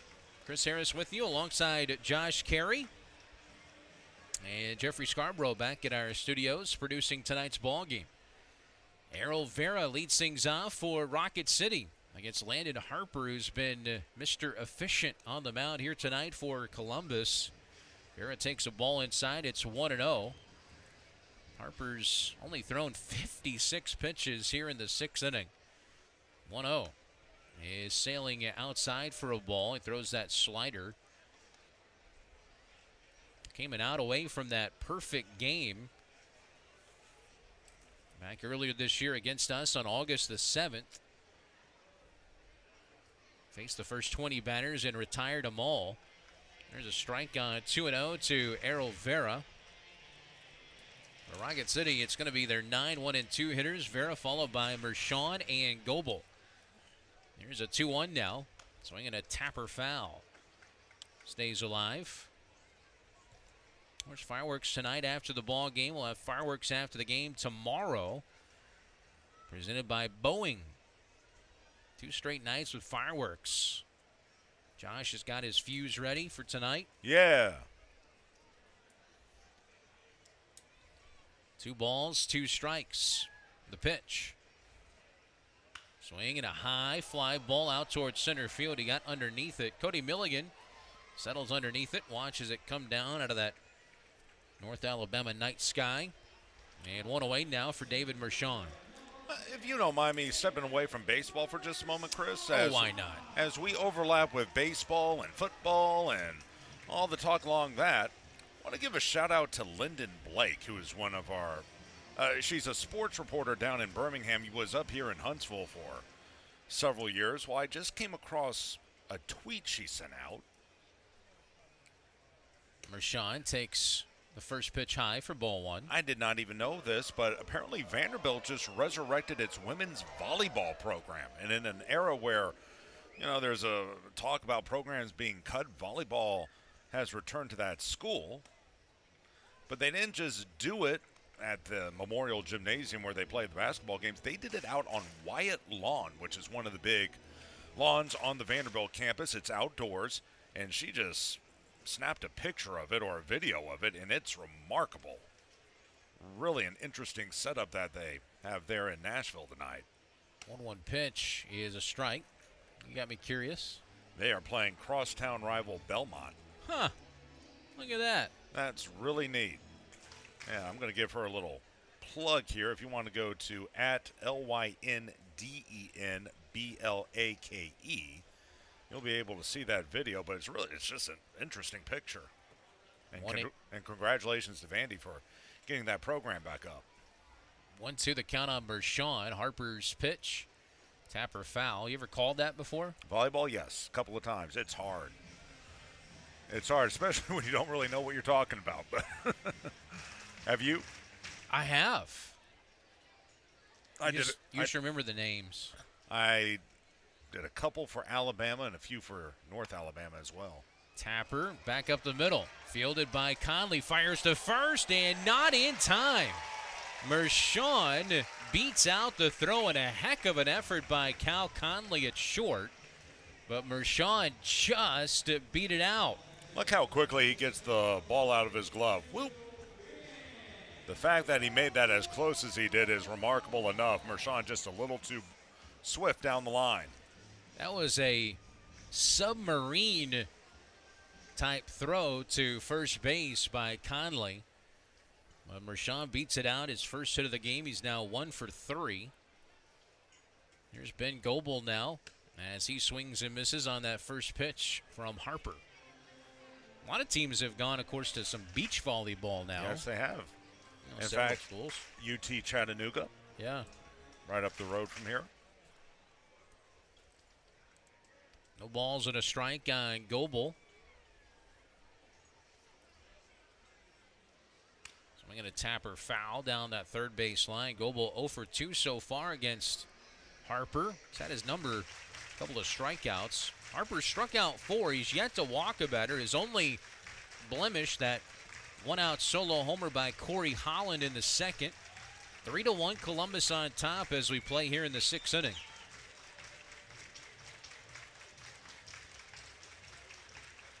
A lot of line down that left field side for Goebel. Swing and a ball flied out towards the gap in left center. There's good scouting. He was shaded that way. Clohissy And he'll put the glove out, make the catch for out number 2. And now 2 away for Oscar Colas. Someone did their scouting report right, because we've been questioning that before. Why are they shaded so severely toward left center? And it showed right there as Goebel flies out. But just to finish up on volleyball, I don't think people realize this, but in the SEC, most teams begin their volleyball season, today's the 29th, about the 20th-ish, somewhere in there. They don't finish until Thanksgiving weekend. It is a long, long grind that season. They don't do a tournament. It's just a straight regular season. And, boy, it's week after week and all those floor burns, and that stuff makes it tough. Oscar Colas takes a ball. It's 1-0 to him. He's 1 for 2 so far today. 1-0 pitch on the way. Swing and a ball hit well. High in the air towards deep left center field. Over though Milligan. He's got it. And that's out number 3. So Colas gave that one a ride, but to one of the deepest parts of the ballpark. And the Pandas will strand a runner at first base. After 6 complete here in Rocket City, the Trash Pandas, they trail Columbus 3-1. This is Trash Pandas Baseball on the Trash Pandas Broadcast Network in Valley Live.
Well, the Trash Pandas trail it 3-1 as we begin the top of the 7th inning, and a new pitcher takes the mound. Our good buddy Nick Jones, a left-hander, takes over.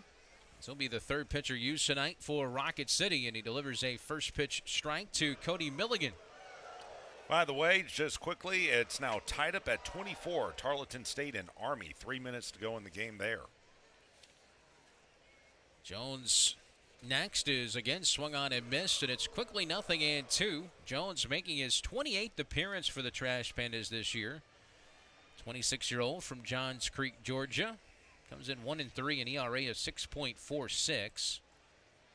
There's a check swing. Oh, and that might have gotten the hand of Milligan, as he is shaking that left hand as he walks down that first base line. Got the fingertips, which is part of the bat, so that'll be a foul ball. And it looks like their trainer, Jesus Aviles, will go out there to check on him. And when it's hard here is you get hit on the fingers, they're right on the bat. That means your fingers have nowhere to go after they get hit like that. And that's how you get broken bones. Yeah.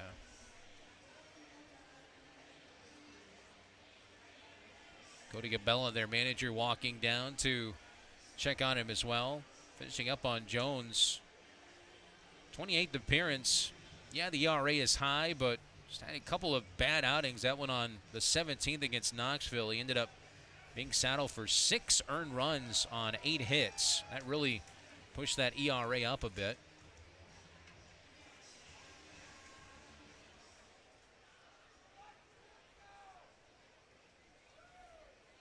Pitch down and away to Milligan. It's 1 ball and 2 strikes. Milligan followed by Workinger and Zabrowski. The 2, 3, and 4 batters are due up.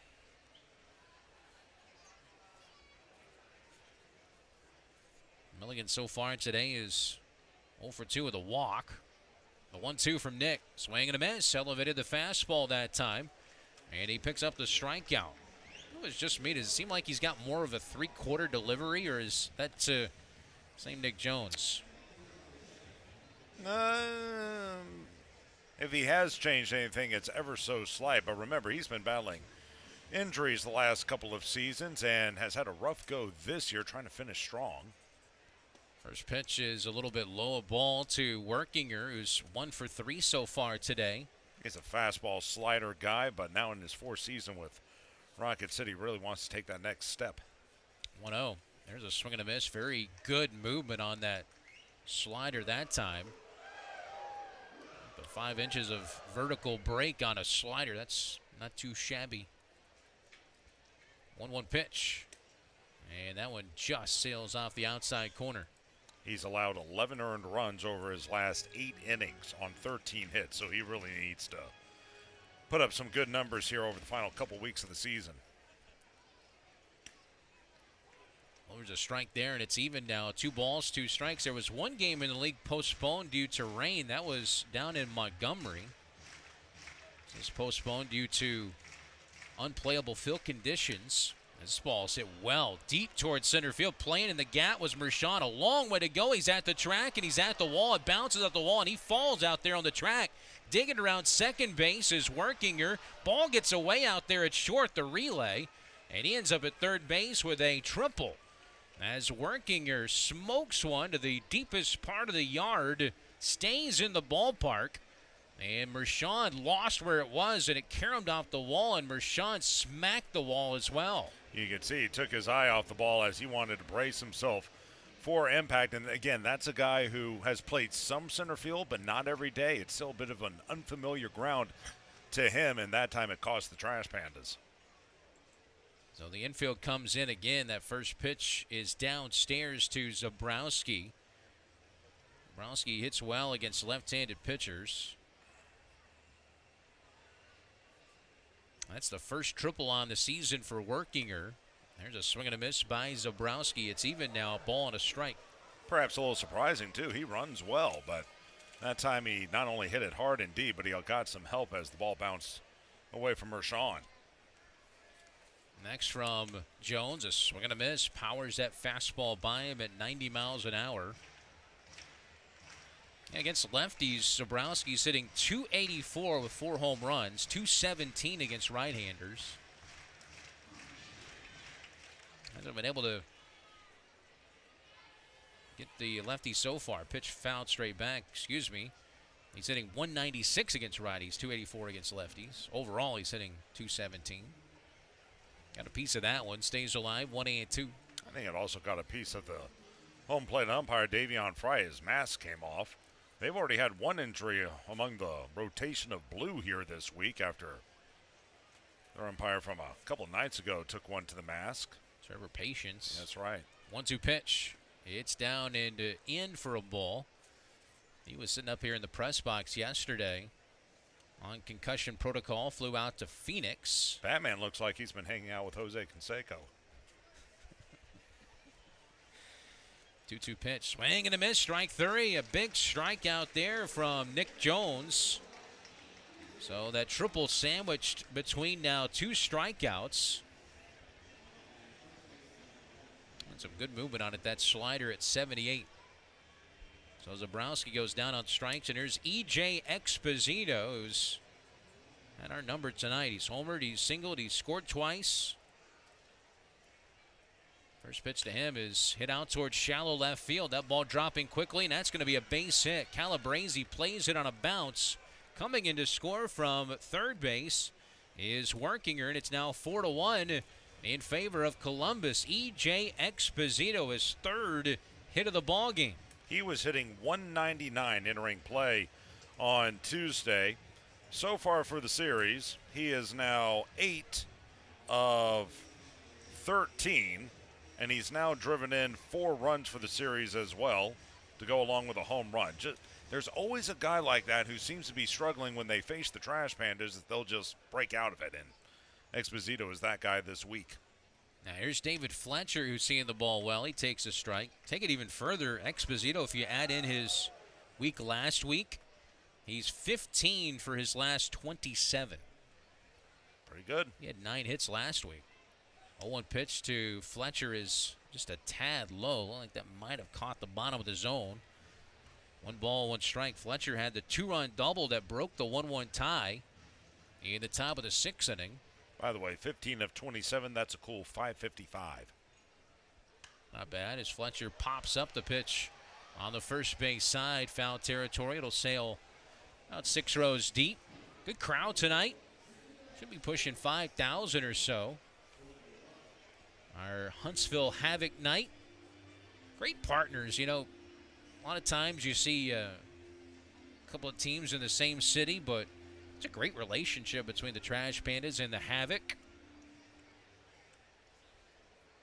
Do a lot of co-branding. 1-2 pitch, swinging a ball, slap down the right field line, and Fletcher is feeling it tonight as he lines a base hit into right field for his second, take that back, third hit of the ball game.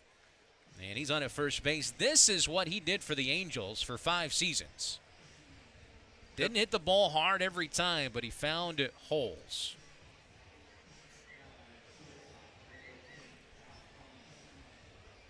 Here's Cal Conley, the switch hitter. Going back to the Havoc, you a hockey fan? Yeah, I mean, do I sit there and watch it all the time? No, but I think it's fun. I really do. Pitch in there for a strike. I ask because, at least for me, outside of baseball, that might be the single best sport to attend. I agree. Fans are really into it, and it's just different watching it in person than it is on television. 0-1 pitch on the way is fouled straight back and out of play. It's a ton of Nashville Predators games.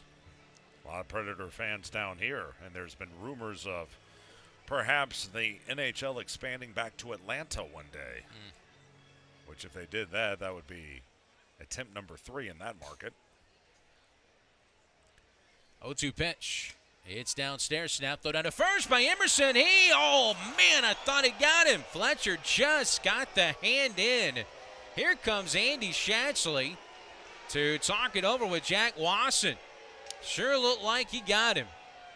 This was a long tag, and I'm not sure if Kootenai exactly knew where Fletcher was as he accepted the throw. We'll have to take a look at a replay. Andy Shatsley darting out of that dugout. And he heads back to the dugout. Here's the replay now.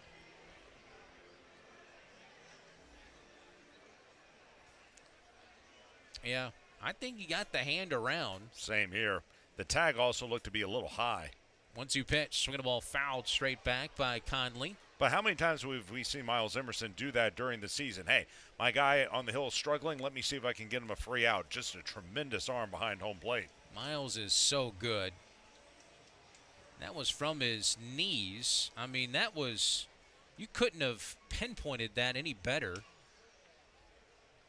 Fletcher somehow safe over there at first. Count evens now at 2-2 on Conley. Sam Ryan has started to throw for the Trash Pandas. Jones, the third pitcher used tonight for Rocket City. He would be the fourth. There's a pitch that misses, and it's a full count now, 3-2. By the way, the final line on Kenyon Yovan was 1 inning. Gave up the 2 runs on 3 hits. Walked 1 and struck out 1. You got 2 on and 2 out. The 3-2 pitch, runners go, and that is a ball outside. He's walked the bases, loaded now. As Conley takes the base on ball, so now 3 hits and a walk in the inning. And the bases are full for their catcher, Dylan Shockley, who's 0 for 2 with a walk so far. And out of the dugout comes Michael Wirtz. He's going to talk it over. I'll give you a chance to look at that Southern League scoreboard. Mentioned they were postponed, Montgomery and Biloxi. And they're going to play a doubleheader tomorrow starting at 4 o'clock Central Standard Time. Right in the middle of a opening weekend of college football. I'm not sure what the crowd's going to look like for game one. At 4 o'clock tomorrow, I can't imagine there's going to be that many folks there, but you never know. Pensacola, bottom 9, tied with Chattanooga right now. It's 1-1. That's one of the other games going on currently. Birmingham at home, they're on top of Knoxville, 5-0.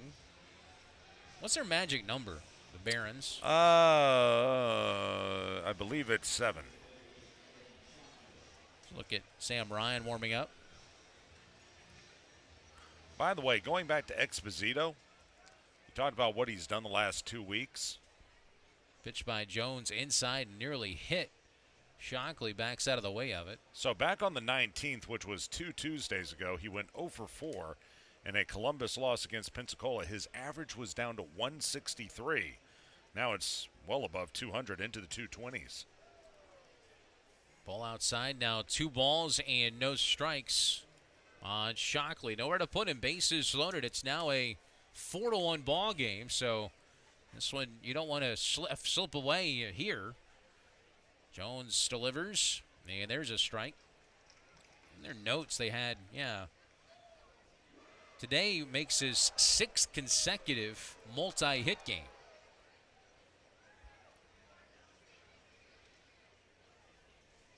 It's wild.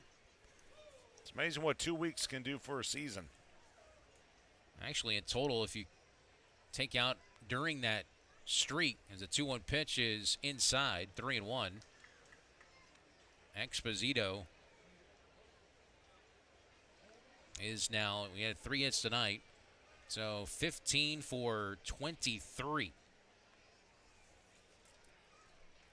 That's, of course, taking out that 0 for 4. Here's a bouncing ball up the middle, ranging over McCroskey, and he kicks it off his leg, and it's going to go into right field. That's going to score 2 runs. Fletcher goes to third, and it's now a 6-1 ball game. McCroskey trying to make the play up the middle, and either hit his knee or his shin.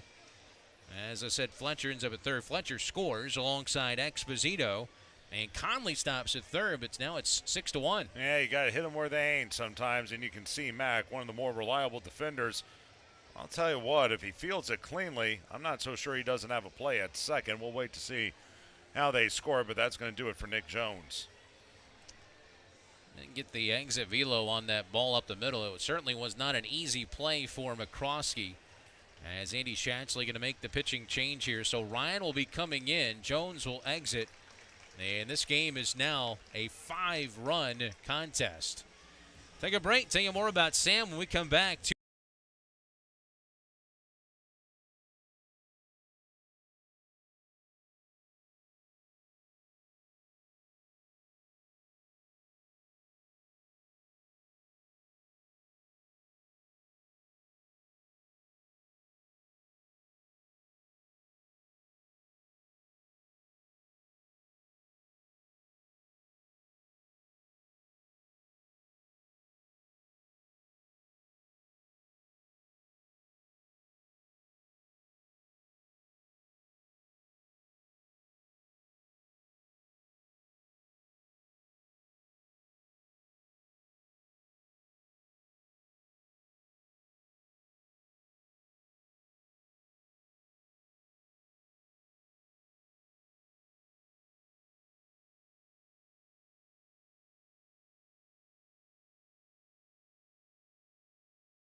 Yeah, not an easy play, but certainly one that Mac believes he should have made, as Sam Ryan takes over in the first pitch to the 9th place batter. This is Ambiori's Taveras, and the first pitch is a strike. It's 0-1. First and third, 2 outs, and Sam Ryan takes over. Comes the 4th pitcher of the ball game. He gets a swing and a miss that time. And the count goes quickly now to 0-2. So Jones exits. Ryan takes over. Sam making his 19th appearance on the year, 1-1, a 3.04 ERA. That ball down in the dirt. It's going to kick away from Emerson, and another run's going to score as Conley crosses the plate on a wild pitch, and it's now 7-1 Columbus. So it's now a 6-run ball game. You had an error, scored 2, and now a wild pitch. And this all of a sudden has been a really, really rough inning. A 4-run, top of the 7th inning so far. Here's an 0-2.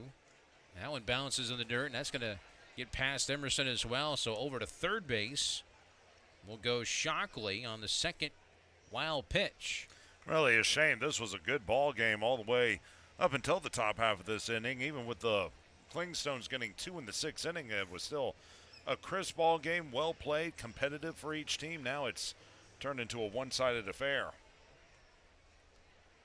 2 balls, 2 strikes on Taveras. Ryan deals, and that pitch is fouled straight back. Looking at the numbers from Ryan, he's inherited 18 runners, now 20 runners. 10 of those have scored.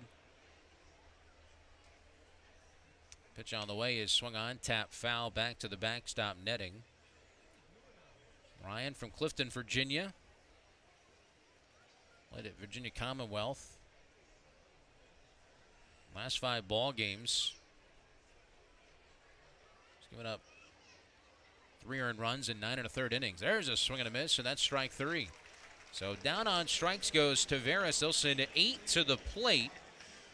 The Pandas actually struck out the side, but a lot happened in between. As 4 runs come across in the inning, 4 runs on 3 hits. There was an error and 2 runners left on base. On we go to the bottom of the 7th inning. It's time to stretch. Columbus adds 4, and they lead it now 7-1. This is Trash Pandas Baseball on the Trash Pandas Broadcast Network in Bell.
Well, Matt Kootenai will lead off for Rocket City as we begin the bottom half of the 7th inning. A 4-run top of the 7th inning for Columbus. And of those 4 runs, 3 unearned runs because of the error in the inning as Matt Kootenai takes a high strike. Meanwhile, Landon Harper goes back to work. He's only thrown 70 pitches. First pitch is a strike to Matt Kootenai. That'll be he, followed by Holland and Calabrese. Here's the 0-1. Breaks off that curveball that time, down and in for a ball. Landon Harper, the former Southern Miss Golden Eagle. They have a tussle tomorrow on the gridiron with Mississippi State in Hattiesburg. 1-1 pitch, high for a ball. I would not be surprised one bit if the Golden Eagles pulled off a victory in Hattiesburg tomorrow. They're trying to ban the cowbell. So good luck with that. That ain't happening. 2-1 pitch. It's just off the inside corner barely. They are Harper. Marshall now as Southern Miss after all those transfers. Yeah. Bring over Marshall's coach, and I think they have 35 guys that played for Marshall last year on that Southern Miss team. 3-1 pitch is hit hard up the middle. Had him shifted over as that ball bounces up, and it gets Conley. It took a weird hop as Kootenai will reach on what probably is going to be an E6. Well, let's wait. We'll just see. For what it's worth, this is 96 off the bat. I agree it should be an error. And after what we saw last inning, Yeah. they're going to give it a hit. Wow.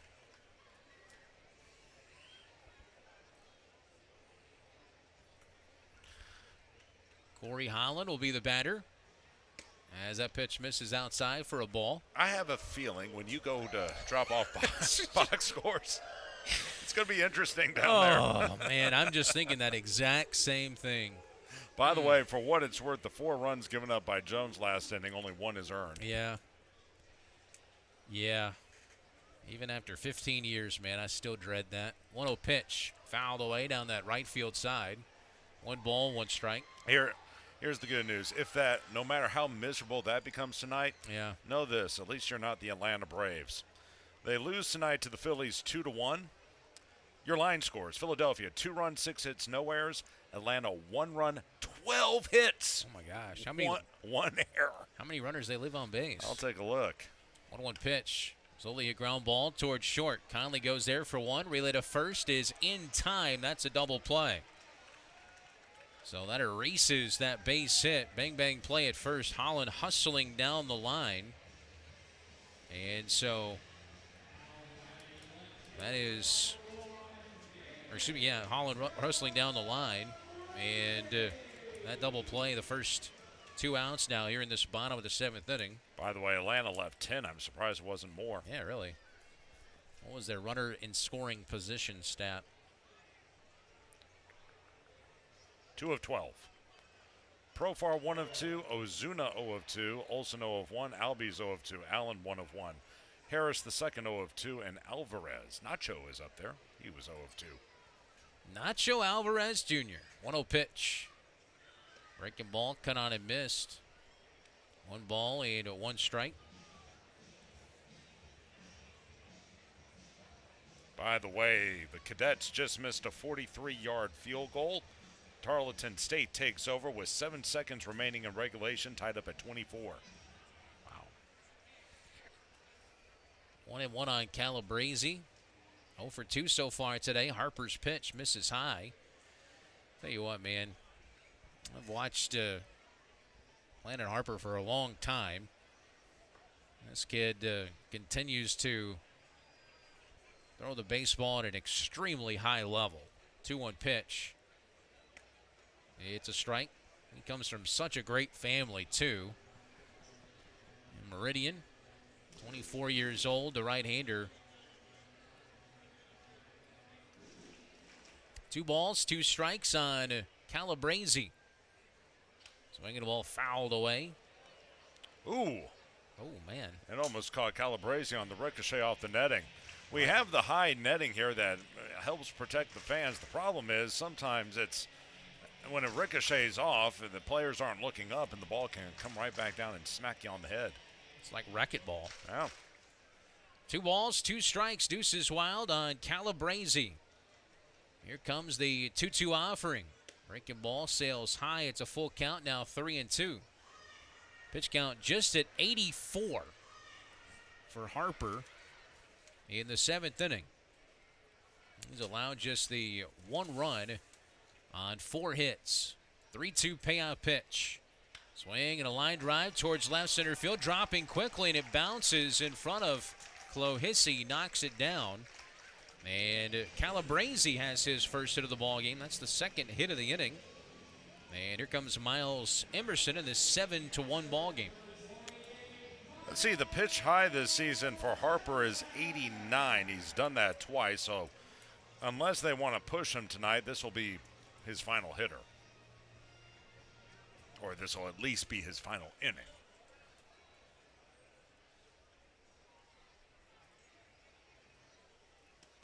First pitch in there for a strike to Miles Emerson. By the way, if you think he's doing well tonight, check this out. Back on June when was this? Sorry, Chris, I lost my spot. Here we go. It was back on July the 10th against Pensacola. He got a no decision and a 1-0 loss. Went 8 shutout frames, struck out 8 on 4 hits, only threw 89 pitches in that game. So that's quasi-Maddox. He throws strikes. 1 ball, 1 strike on Miles Emerson. Here's a 1-1 now from Harper. Taking that slider outside. Harper, you talk about JUCO baseball. JUCO baseball in the state of Mississippi is really, really good. He went to Pearl River Community College before he went to Southern Miss. And that JUCO in Mississippi will teach you a lot of lessons. 2-1 pitch. It's a high strike that time. I've done some games for Northeast Mississippi Community College. They've got by the way, not only do they have quite the program, they have the heck of a facility, especially at the JUCO level. Go down towards Biloxi, and you got Mississippi Gulf Coast Community College, which has had some great football and baseball. There's a check swing on the appeal down to first. They say no swing. And, of course, Scuba, Mississippi got EMCC, Last Chance U. And if you want to step out of Mississippi, go down the Panhandle, down into Florida. I don't think you'll find a better JUCO baseball program than Chipola. You'll see some, look them up, folks. You'll see some studs come out of there. Oh, yeah. 3 balls and 2 strikes on Miles Emerson. Fouls another pitch away. I played JUCO ball up in Tennessee, in Tullahoma, Tennessee, at Motlow State. It's not too far from here. Tell you what, some of the guys you play up against, like, just wonder, like, where did they come from? Well, if you want to know why do guys go JUCO, because it provides more flexibility with the draft. You can leave year after year in JUCO, whereas in collegiate baseball, as soon as you commit to a school, you got to stay there for 3 years or until you're 21, whichever comes first. 3-2 from Harper. Swing and a miss. He could not hold it. And Emerson is strikeout victim number 5 for Landon Harper. Gets around 2 hits in the inning, 1 left stranded on base, and we played 7.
Back here inside Toyota Field, Rocket City, with a 7-1 deficit.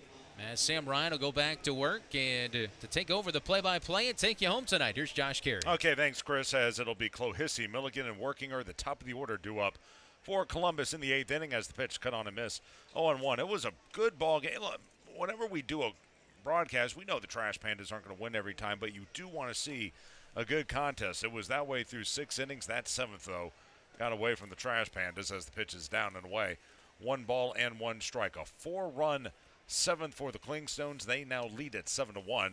And Sam Ryan, who blew a save here 2 nights ago, now trying to bounce back here with a good outing tonight.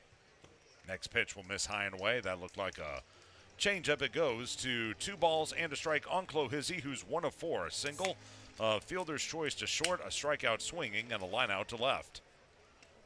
And the fastball down and in. 3 balls and 1 strike. They go to overtime now in West Point. The Cadets and Tarleton State tied up at 24. We'll update you as soon as there's a final score.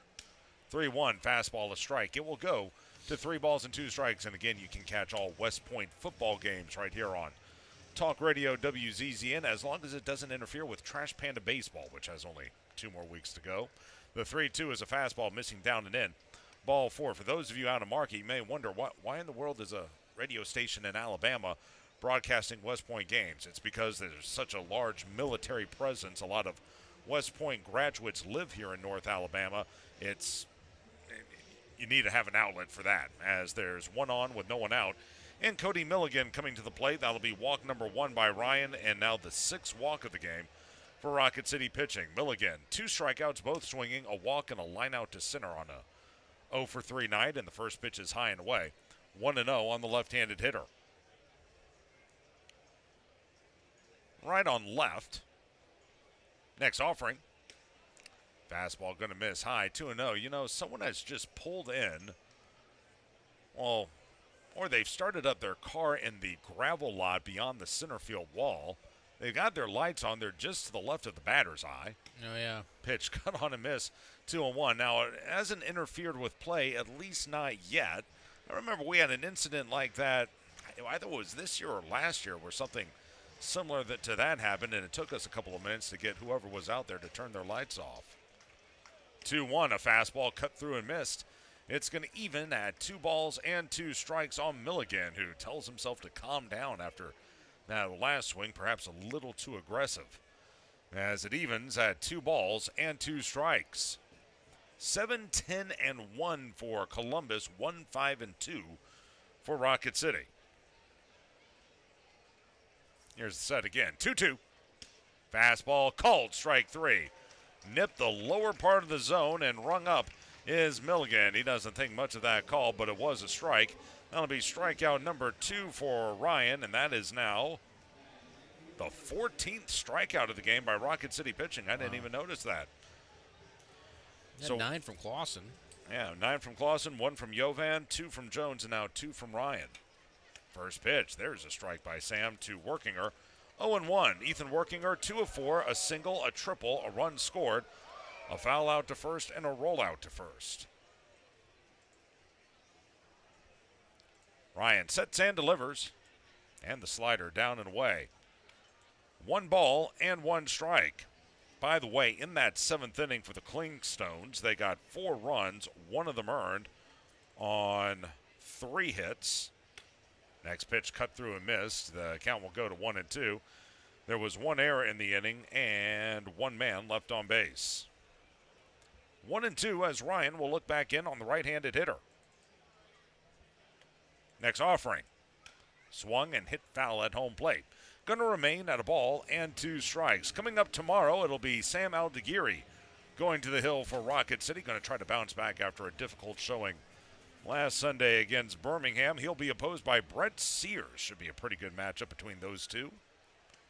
Slider down and away. 2 balls and 2 strikes. Aldeguiri 7-8. Those 7 wins lead the Trash Pandas this year with a 4.05 ERA. Sears 6-4, a 3.77 earned run average. 2-2. Down and in. Threw him a cutter that time. It will run full to 3 balls and 2 strikes on the right-handed hitter. Then we wrap it up on Sunday with a 2:35 start. Payoff pitch.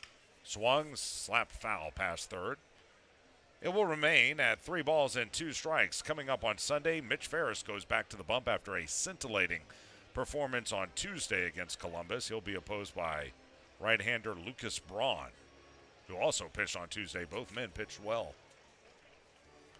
payoff pitch due to the right-handed hitter, 7-1 Clingstones in the top of the 8th inning.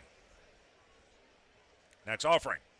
Swung and lobbed into right center. Over, though, is Holland to make the catch, and that'll be the the second out of the 8th inning as Workinger flies to right.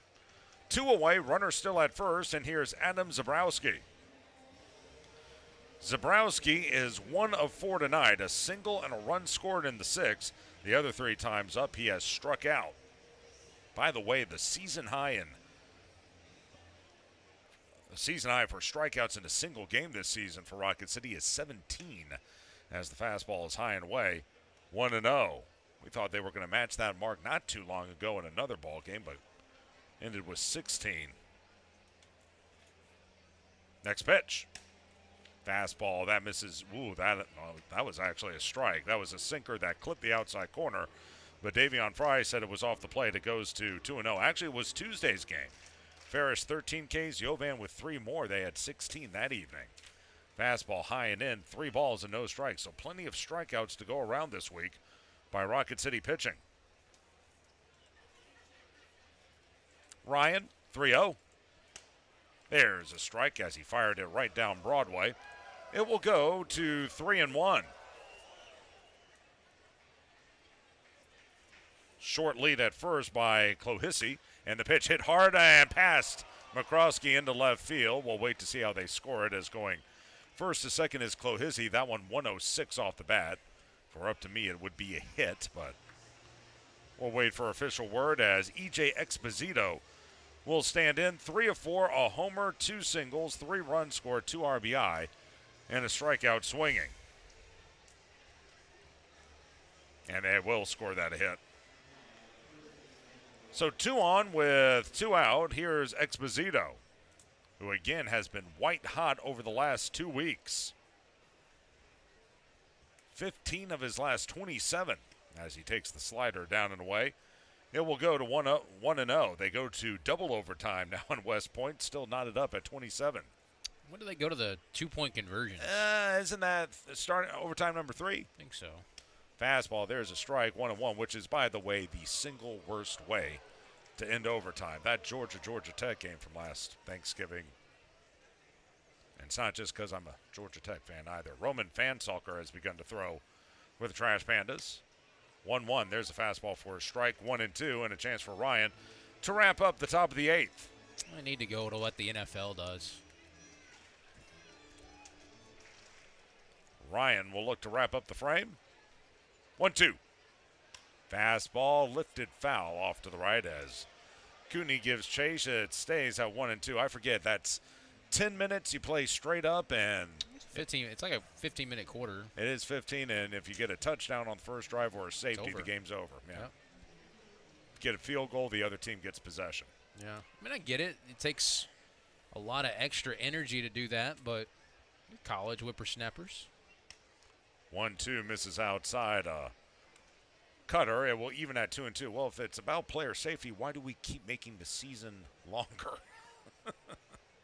I remember when it was 11 games, a bowl game, and then that was it. Now it's 12 games, a conference final, and then 3 or 4 playoff games. Pitch rolled to short, up McCroskey. Shovel toss to Vera covering second. 6-4 on the fielder's choice. Disposes of Zabrowski. And down go the Clingstones in the 8th.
New pitcher into the game for Columbus, and this will be number 53, Brian Moran.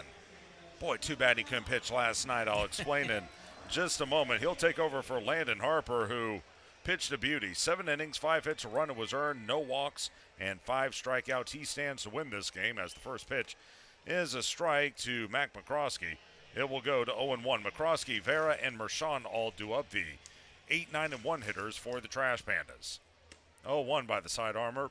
This is down and away, 1-1. So last night was our throwback to the Stars night here at Toyota Field, paying homage to the team that preceded the Trash Pandas here in North Alabama, the Huntsville Stars. The 1-1, a cut through and miss by McCroskey. The count will go to 1-2. Well, Moran is the only player between the Trash Pandas and Clingstones who actually pitched at Joe Davis Stadium. He was a member of the West Tennessee Diamond Jacks in 2011 when they came here to, when they came to Huntsville to play the Stars. Was there for the 2011 season and moved on from there. On 4 pitches, he disposes of McCroskey, who strikes out swinging. Strikeout number 1 for Moran, out number 1 in the 8th inning. And here's Errol Vera. Before he steps in, let's give our station a chance to identify itself. This is Trash Panda Baseball on the Trash Pandas Broadcast Network in Valley Live.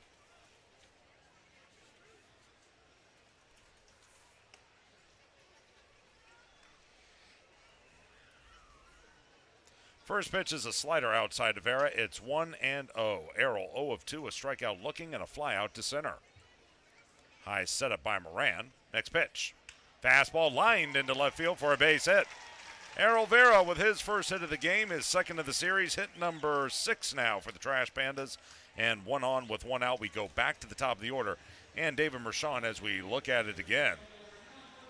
That was a slider middle in, and Errol was able to turn on it. So 1 on with 1 out as Mershon, a single, a ground out to third, and a fly out to left. Moran on the year, 1-1. He's had a good year, 2.72 ERA. 13th appearance to go along with 3 starts, 1 of 1 in saves. 36 2/3 innings, 24 hits, 13 runs, 11 earned. He's given up 2 homers while hitting a batter and walking 7 and striking out 35. Opponents hitting 189 against him as that pitch is lofted into left center. On the move to his right, Milligan to make the catch for out number 2, and retreating to first is Vera. Mershon flies out to center, 2 outs in the 8th inning, and here's Ben Goebel. Take it even further, Josh. I was going back and looking at Brian Moran's numbers in 2011. Not only did he pitch at Joe Davis Stadium, but he pitched at Hank Aaron Stadium in Mobile that year. Of course, the predecessor franchise of the Rocket City Trash Pandas. Moran will go back to the rubber. Goebel 0 of 3, 2 strikeouts, both swinging, and a fly out to left. So you may be wondering, wow, he's got to be a little older. Yeah, he is by AA standards. Not old by everyday human being standards, but by AA baseball. Count goes to 0-1. Moran, a sprite, 36 years old. He's out of Ryan, New York, which is smack dab in the middle of Long Island. Here's the 0-1. Pitch away, a fastball. Going to even at a ball and a strike. Left-hander, born in 1988. He was signed as a minor league free agent in December. 7th round draft choice of the Mariners back in 2009. As the next pitch waved at and missed by Goebel. It goes to a ball and 2 strikes. I did not realize this. He pitched at North Carolina. Mm-hmm. Yeah, he and his brother Colin Moran, yeah. Yeah, that was a pretty good program back in the... Kyle Seager, Dustin Ackley. Mariners drafted all those guys, too. Middle, late 2000s, they had a pretty good thing going there in Chapel Hill. 1-2. Swung and slapped foul past third. The most interesting tidbit about Brian Moran is he made his big league debut for the Marlins in 2019. His first strikeout was his brother. How about that? Colin Moran. By the way, for the Pirates. By the way, this doesn't happen often, but I made a mistake. Rye, New York is actually just north of the city. It's up toward the Hudson Valley. Pitch down and away, 2-2. I only lived up there for 4 years. You'd think I'd figure that out by now. Anyway, 2-2, the count on the right-handed hitting. Goebel. Hello to the Moran family. They're watching. I got to ask, do you think Colin maybe served one up for his brother? I don't know. Got to ask. As the 2-2 lofted into center field, moving to his left, chasing it down is Milligan.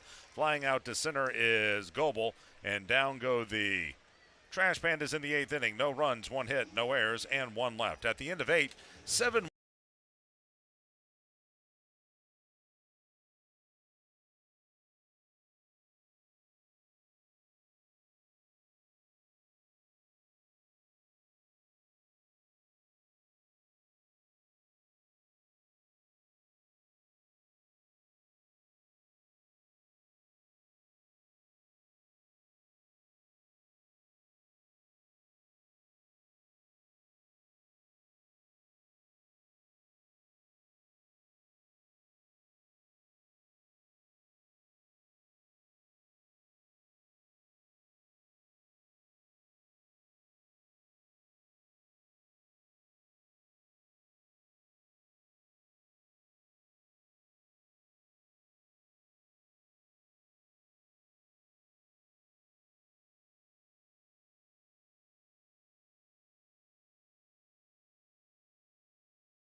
Roman Fansalker will become the new pitcher for Rocket City. He replaces Sam Ryan, who went an inning and a third scoreless, a hit, a walk, and 2 strikeouts.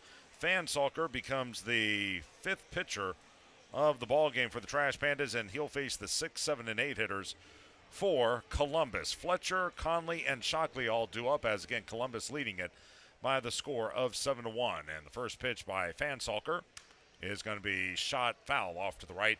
0-1. It's now a final from West Point. Tarleton State with the upset. They defeat the Cadets in double overtime 30-27. And good luck to the Cadets rest of the way. I know they lost a bunch of guys, and things are a little different at those military academies. We'll see how they bounce back. The 0-1 again sent foul off to the right by Fletcher. It goes to 0-2. David Fletcher having a night, 3 of 3. 2 singles, a double, 2 RBI. A run scored. He's also walked and been caught stealing. Here's the high setup by Fansalker and the pitch. Swung and hit foul back to the screen. Going to stay at no balls and 2 strikes. Fansalker, for the year, in his brief time with Rocket City, no record, 2.08 ERA, 8th appearance all in relief, 8 2/3 innings, 2 hits, 2 runs, both earned. He's hit 3 men. Walked 6 and struck out 7. Opponents hitting 0.74 against him as the 0-2 popped up into shallow center field. Charging in is Mershon. He'll slow up and make the catch. That'll be the first out of the 9th inning. And 1 away for Cal Conley. He's 0 for 3, a strikeout swinging, 2 flyouts, 1 to left, another to center, a walk, and a run scored. Fansalker pitched here last night, tossed a 1-2-3 9th inning. He was very efficient, and that's one reason why he's back out there this evening. Right against right. First pitch. High and away, 1-0. By the way, it looks like Columbus will go to a new pitcher next inning. They have someone up and throwing in their bullpen. Wanted to quickly go over Moran's big league career. The majority of it was in 2020, which was the pandemic year. Fastball inside, it'll go to 2 balls and no strikes. However, in 2019 with the Marlins, he appeared in 10 games there, had a 4.26 ERA, struggled in 2020 as he split time between the Blue Jays and the Marlins, and then had a brief cup of coffee with the Angels. Didn't even realize that. That was in 2022, only appeared in 1 game for them. Pitch cut on and missed. It will go to 2 balls and a strike. Fansalker out of Oklahoma State.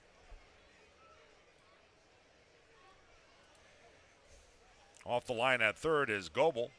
Near the line at first is Kootenai. 2-1 ripped into right. That's going to get down for a hit. Over to cut it off is Holland. Stopping at first will be Conley, and yet another hit for the Clingstones. That'll be hit number 12 of the game. And 13 last night. So 25 over the last 2 contests, if math still hasn't failed me. I think it's right.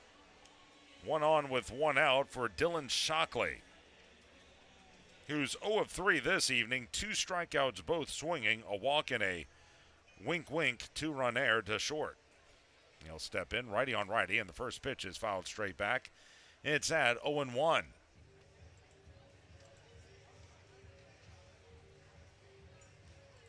Due up in the bottom of the 9th for Rocket City. It'll be their 3, 4, and 5 hitters. Kolos, Kootenai, and Holland all due up as Shockley stands back in. Next offering. Swung, hit foul over our heads. That'll skip off the roof and out of the stadium and go to no balls and 2 strikes as Fansalker is quickly ahead in the count.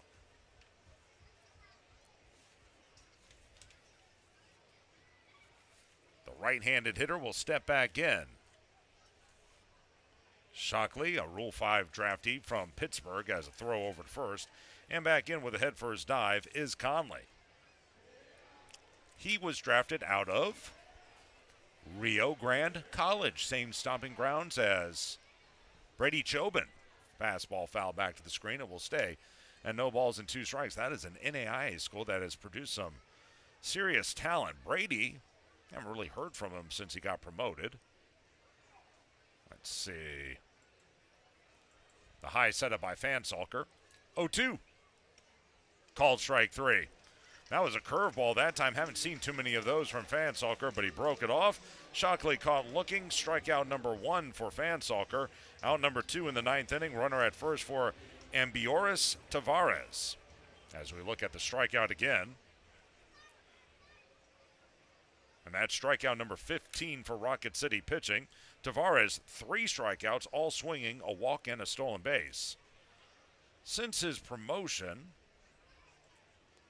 Brady, first here's the set and the pitch. A slider down and away, 1-0. 1-1 at 2.38. That's really good, especially for the Pacific Coast League. He's appeared in 9 games. Attaboy, Brady, keep it up. Opponent sitting 222 against him as the next pitch is down and in, a sinker that time. And it'll go to 2-0 on the right-handed hitter.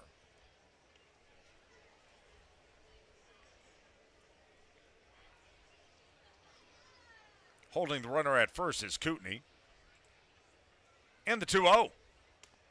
Fastball going to be inside, 3 balls and no strikes. That looked to be a pretty good pitch. Caught the upper inside part of the plate, but it was called a ball by Davian Fry.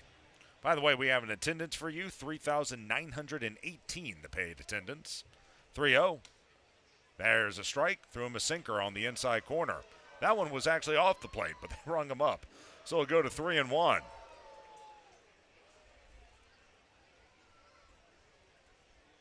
Fansalker.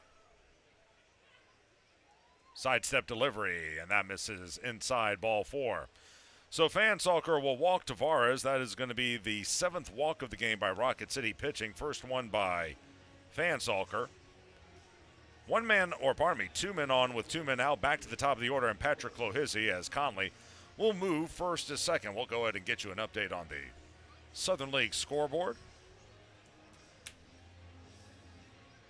I think just about everyone else is a final tonight. Righty on lefty as Clohizzi will stand in. Well, we got a rain out as the first pitch is a strike. There was that slider by Fansalker. Clohizzi actually took a pitch. It's 0-1. Montgomery and Biloxi postponed. They'll play a doubleheader tomorrow. Pensacola eked one out over Chattanooga 2-1. They got a run in the bottom of the 9th to walk it off. Here's the high setup. In the 0-1. There's another strike. Curveball that time. It'll go to 0-2. Meanwhile, Birmingham shutting out Knoxville. It's 5-0 in the bottom of the 8th inning. Assuming Birmingham closes that one out, I believe the magic number will be down to 5 for them. Here's the 0-2. Fastball missing outside. 1 ball and 2 strikes on the left-handed hitter.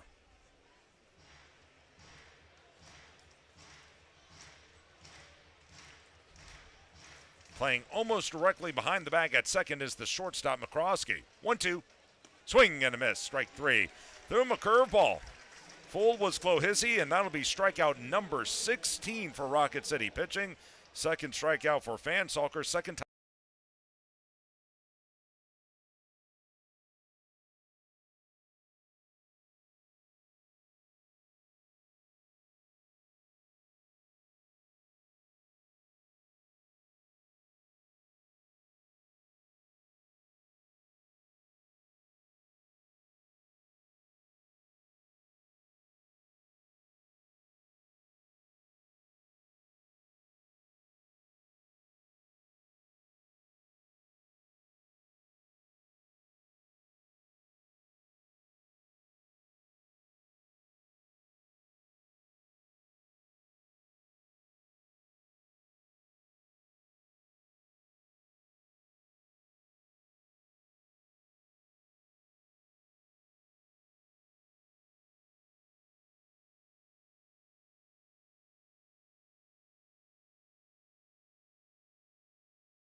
Bottom of the ninth inning, last ups for Rocket City as they trail it by the score of 7-1, and we have another pitcher in there for Columbus. This will be number 26, Shay Shanaman. Sounds like a superhero. Shanaman on the pitch as Brian Moran goes a scoreless inning, allows a hit, walks none, and strikes out another. Shay Shanaman spells his first name S-H-A-Y, as Colas will lead things off in the first pitch to Oscar. Misses high, 1-0, and then his last name is S-C-H-A-N-A-M-A-N.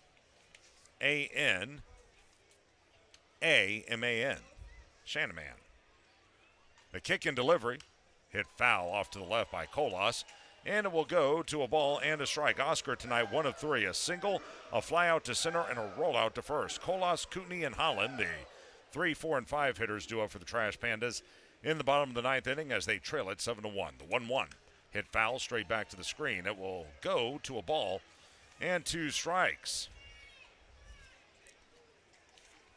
Shanaman will get you his numbers.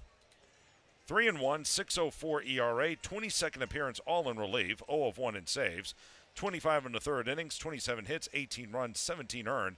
He's given up 4 homers while hitting a batter and walking 18. Next pitch is low. That was a cutter, and it goes to 3 balls and a strike. He has struck out 22. Opponents, though, hitting a healthy 278 against him. 2-2 the count on Colas. Off the line at third is Fletcher. And the next pitch misses outside. That's another cutter. It will run full to 3 balls and 2 strikes. By the way, assuming the game ends here, Roman Fansalker, a scoreless ninth inning for Rocket City, a hit, a walk, and 2 strikeouts. The pitch is hit foul at home plate. That was a cutter down and in, borderline pitch. And it will stay at 3 balls and 2 strikes. If Columbus can make the lead hold, it'll be Kenyon Yovan taking the loss for Rocket City. This is a non-save situation as the next pitch is rifled into deep left field, but going back on a Clohissy in front of the track. He makes the catch by about a step, and a deep fly out to left by Colas for out number 1 in the ninth inning. Again, that wind is just not doing anything tonight, and we've really learned this season, boy, unless you're getting some help from the gods, the ball just does not carry here like it did a couple of years ago. It's not carrying anywhere, though, really. It's just the heavy air of the South. I don't know. 1 away. Here's Kootenai, 1 of 3, a single, a fielder's choice to first, and a pop-up to short as Shanaman will go back to work. And the first pitch is a fastball missing high. It goes to 1-0, and Landon Harper will get the win. It would be his 4th of the season. And his 2nd win over Rocket City this year. And the next pitch misses low. Going to go to 2 balls and no strikes. Shanaman, 6 feet, 205 pounds, out of Hastings, Nebraska. Braves picked him up as a non-drafted free agent in 2023. Next pitch is a strike. It will go to 2-1. Pitched at the University of Nebraska, so he's a former Cornhusker, and he's okay. We had a few guys from Nebraska. Jake McSteen, who pitched with AA club for the Braves. And I think this year for Columbus, a time or two is from Nebraska as well. Fastball misses inside. It's 2-1, and one of the great angels of all time is a former Cornhusker, Darren Erstad. Is he still the coach at Nebraska? I need to check. Next pitch is in there for a strike 3-2. I know he was at one point. Football team got a win last night in front of Travis Kelsey and his fiance. They actually won. Holy smoke. They did. Pitch misses down and in, and that'll be ball 4. That used to be an automatic at Nebraska during the Tom Osborne days. Not so much anymore. 1 out walk to Kootenai as he'll trot to first base. 1 on with 1 out. For Corey Holland. That is going to be walk number 1 by Shanaman. That's the first walk of the game by Columbus pitchers. Holland, the only offense tonight for Rocket City, a solo home run back in the 2nd, which gave the Trash Pandas a 1-0 lead. Since then, he has struck out swinging and bounced into a 6-4-3 double play.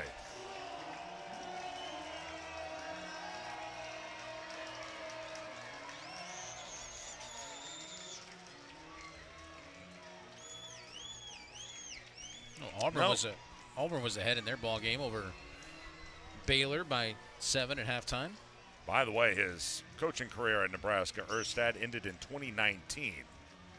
Had 267 wins there. Was the Big Ten Coach of the Year back in 2017. But not there anymore.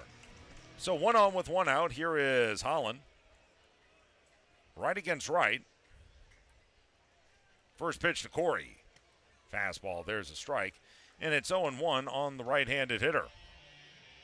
Holland now 4 of 13 for the series. Shanaman. He's going to look back in. And the 0-1. Swing and a miss. Broke off a slider. That one right in the middle of the plate. It will go to no balls and 2 strikes as Holland is down in the count. Columbus about to get back above 500 for the second half this year at 28-27. Here's the 0-2. Another slider. Did he go? No, he did not, says first base umpire David Bailey. And the count at a ball and 2 strikes. Shanaman was on the opening day roster for Columbus this season, then was placed on the IL for 7 days in late May. Rehabbed with the Florida Complex Braves in July. Pitch misses away. It evens at 2 balls and 2 strikes. Features 5 pitches, including a fastball, a cutter, a sweeper, and a change. Mixes in a sinker from time to time. The look back in by Shanaman. 2-2. Swung on, lifted into deep right. Going back on it is Workinger at the track, reaches up, makes the catch. That'll be out number 2 as back to first goes Cooney. Holland put a drive into that one. That was a lot like the home run he hit earlier in the ball game. That was a high sinker away, and he was able to punch it to the off field. But a good catch by Workinger as he hit it to one of the deepest parts of the ballpark. Something we've seen from Corey. He's got good opposite field power, and a lot of times in certain conditions, that's a home run. 2 gone. Maybe better baseballs. Calabrese, a single, a tapper to the mound, and a line out to center. And stepping off the rubber for just a moment is Shanaman.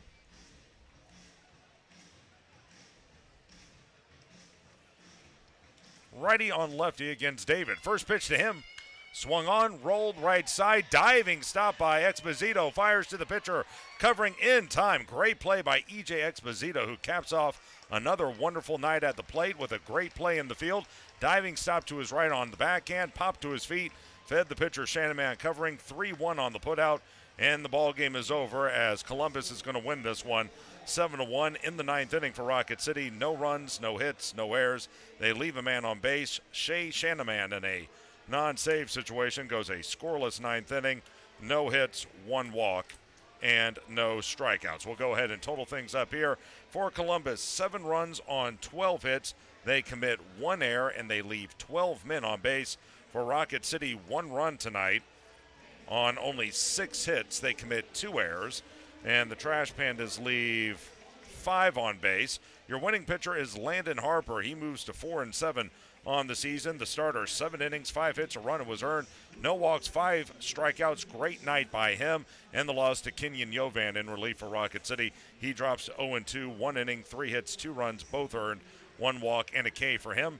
No save in the ball game, and time of game, this one took a minute. It was 2 hours and 48 minutes tonight. And the attendance, 3,918, as again, Columbus defeats Rocket City by the final of 7-1. For those of you on 31.6 Way More TV and MILB.TV, you folks have a great night. Be back here tomorrow. It'll be a 6:30 airtime, 6:35 first pitch for Game 5 of this 6-game series between the Trash Pandas and the Clingstones. For those of you listening on Talk Radio, WZZN, the Northrop Grumman postgame show is coming up right after this. Again, your final score this evening, it's the Clingstones over the Trash Pandas by the final of 7-1. For Chris Harris and for everyone with the Rocket City Trash Pandas, this is Josh Carey saying so long, everybody. This has been Trash Pandas Baseball on the Trash Pandas Broadcast Network and Valley Live.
And hello again, everyone. Welcome into the Northrop Grumman postgame show, as this is the Northrop Grumman postgame show. I just said that, but anyway, it's a 7-1 win for Columbus tonight over Rocket City. Josh Carey with you, and back at Mission Control running the boards is Jeff Scarborough. The Trash Pandas have now dropped the last 2 ball games here to Columbus. The series is now knotted up at 2 apiece. A big Game 5 tomorrow as Rocket City again looking to play spoiler this week against the playoff contending Clingstones. But Columbus with a win last night, 5-2. They win here tonight, 7-1.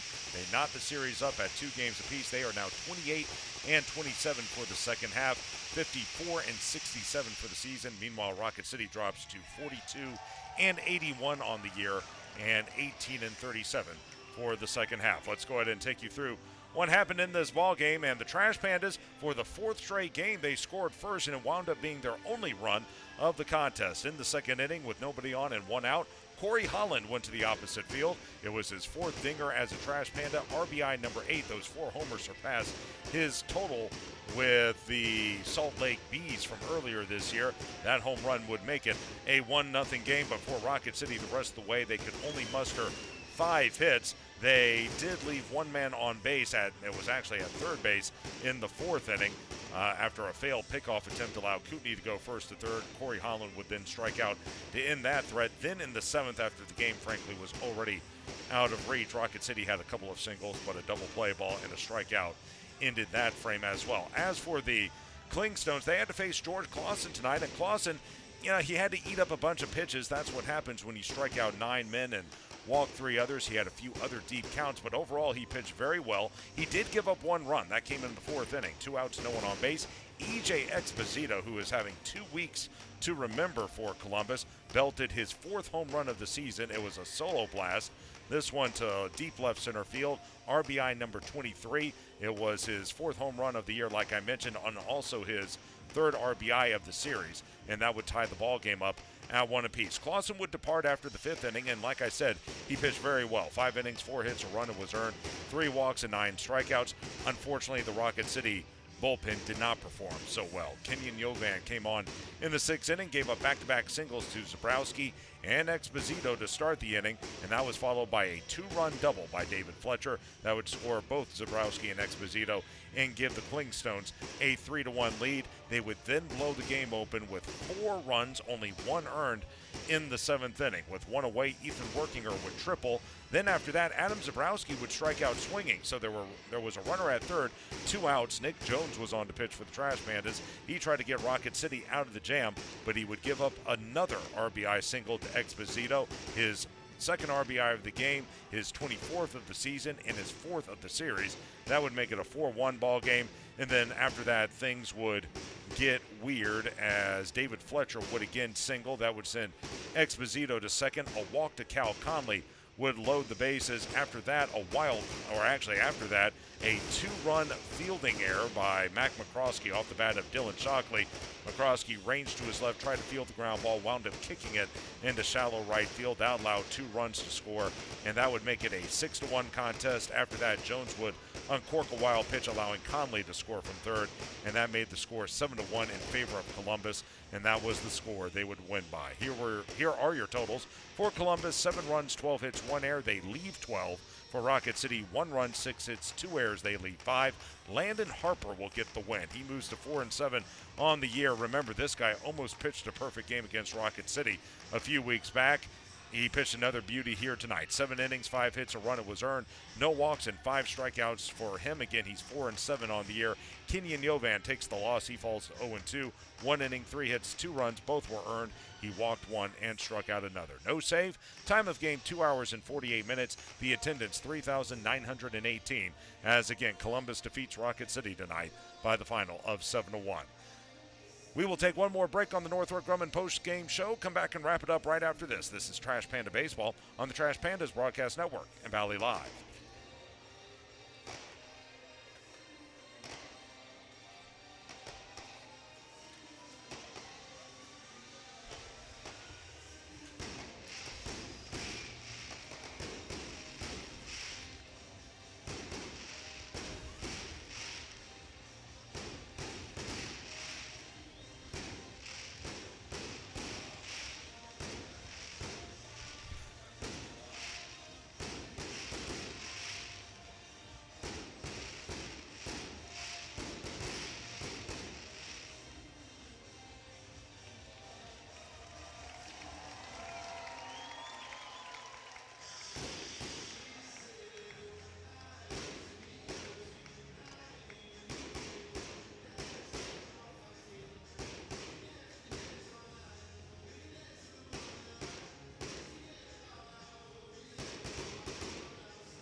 Josh Carey back here to wrap it up on the Northrop Grumman post-game show. The Trash Pandas fall to the Clingstones tonight by the final of 7-1. And the mission at Northrop Grumman is to be at the forefront of technology and innovation, delivering superior capability in tandem with maximized cost efficiencies.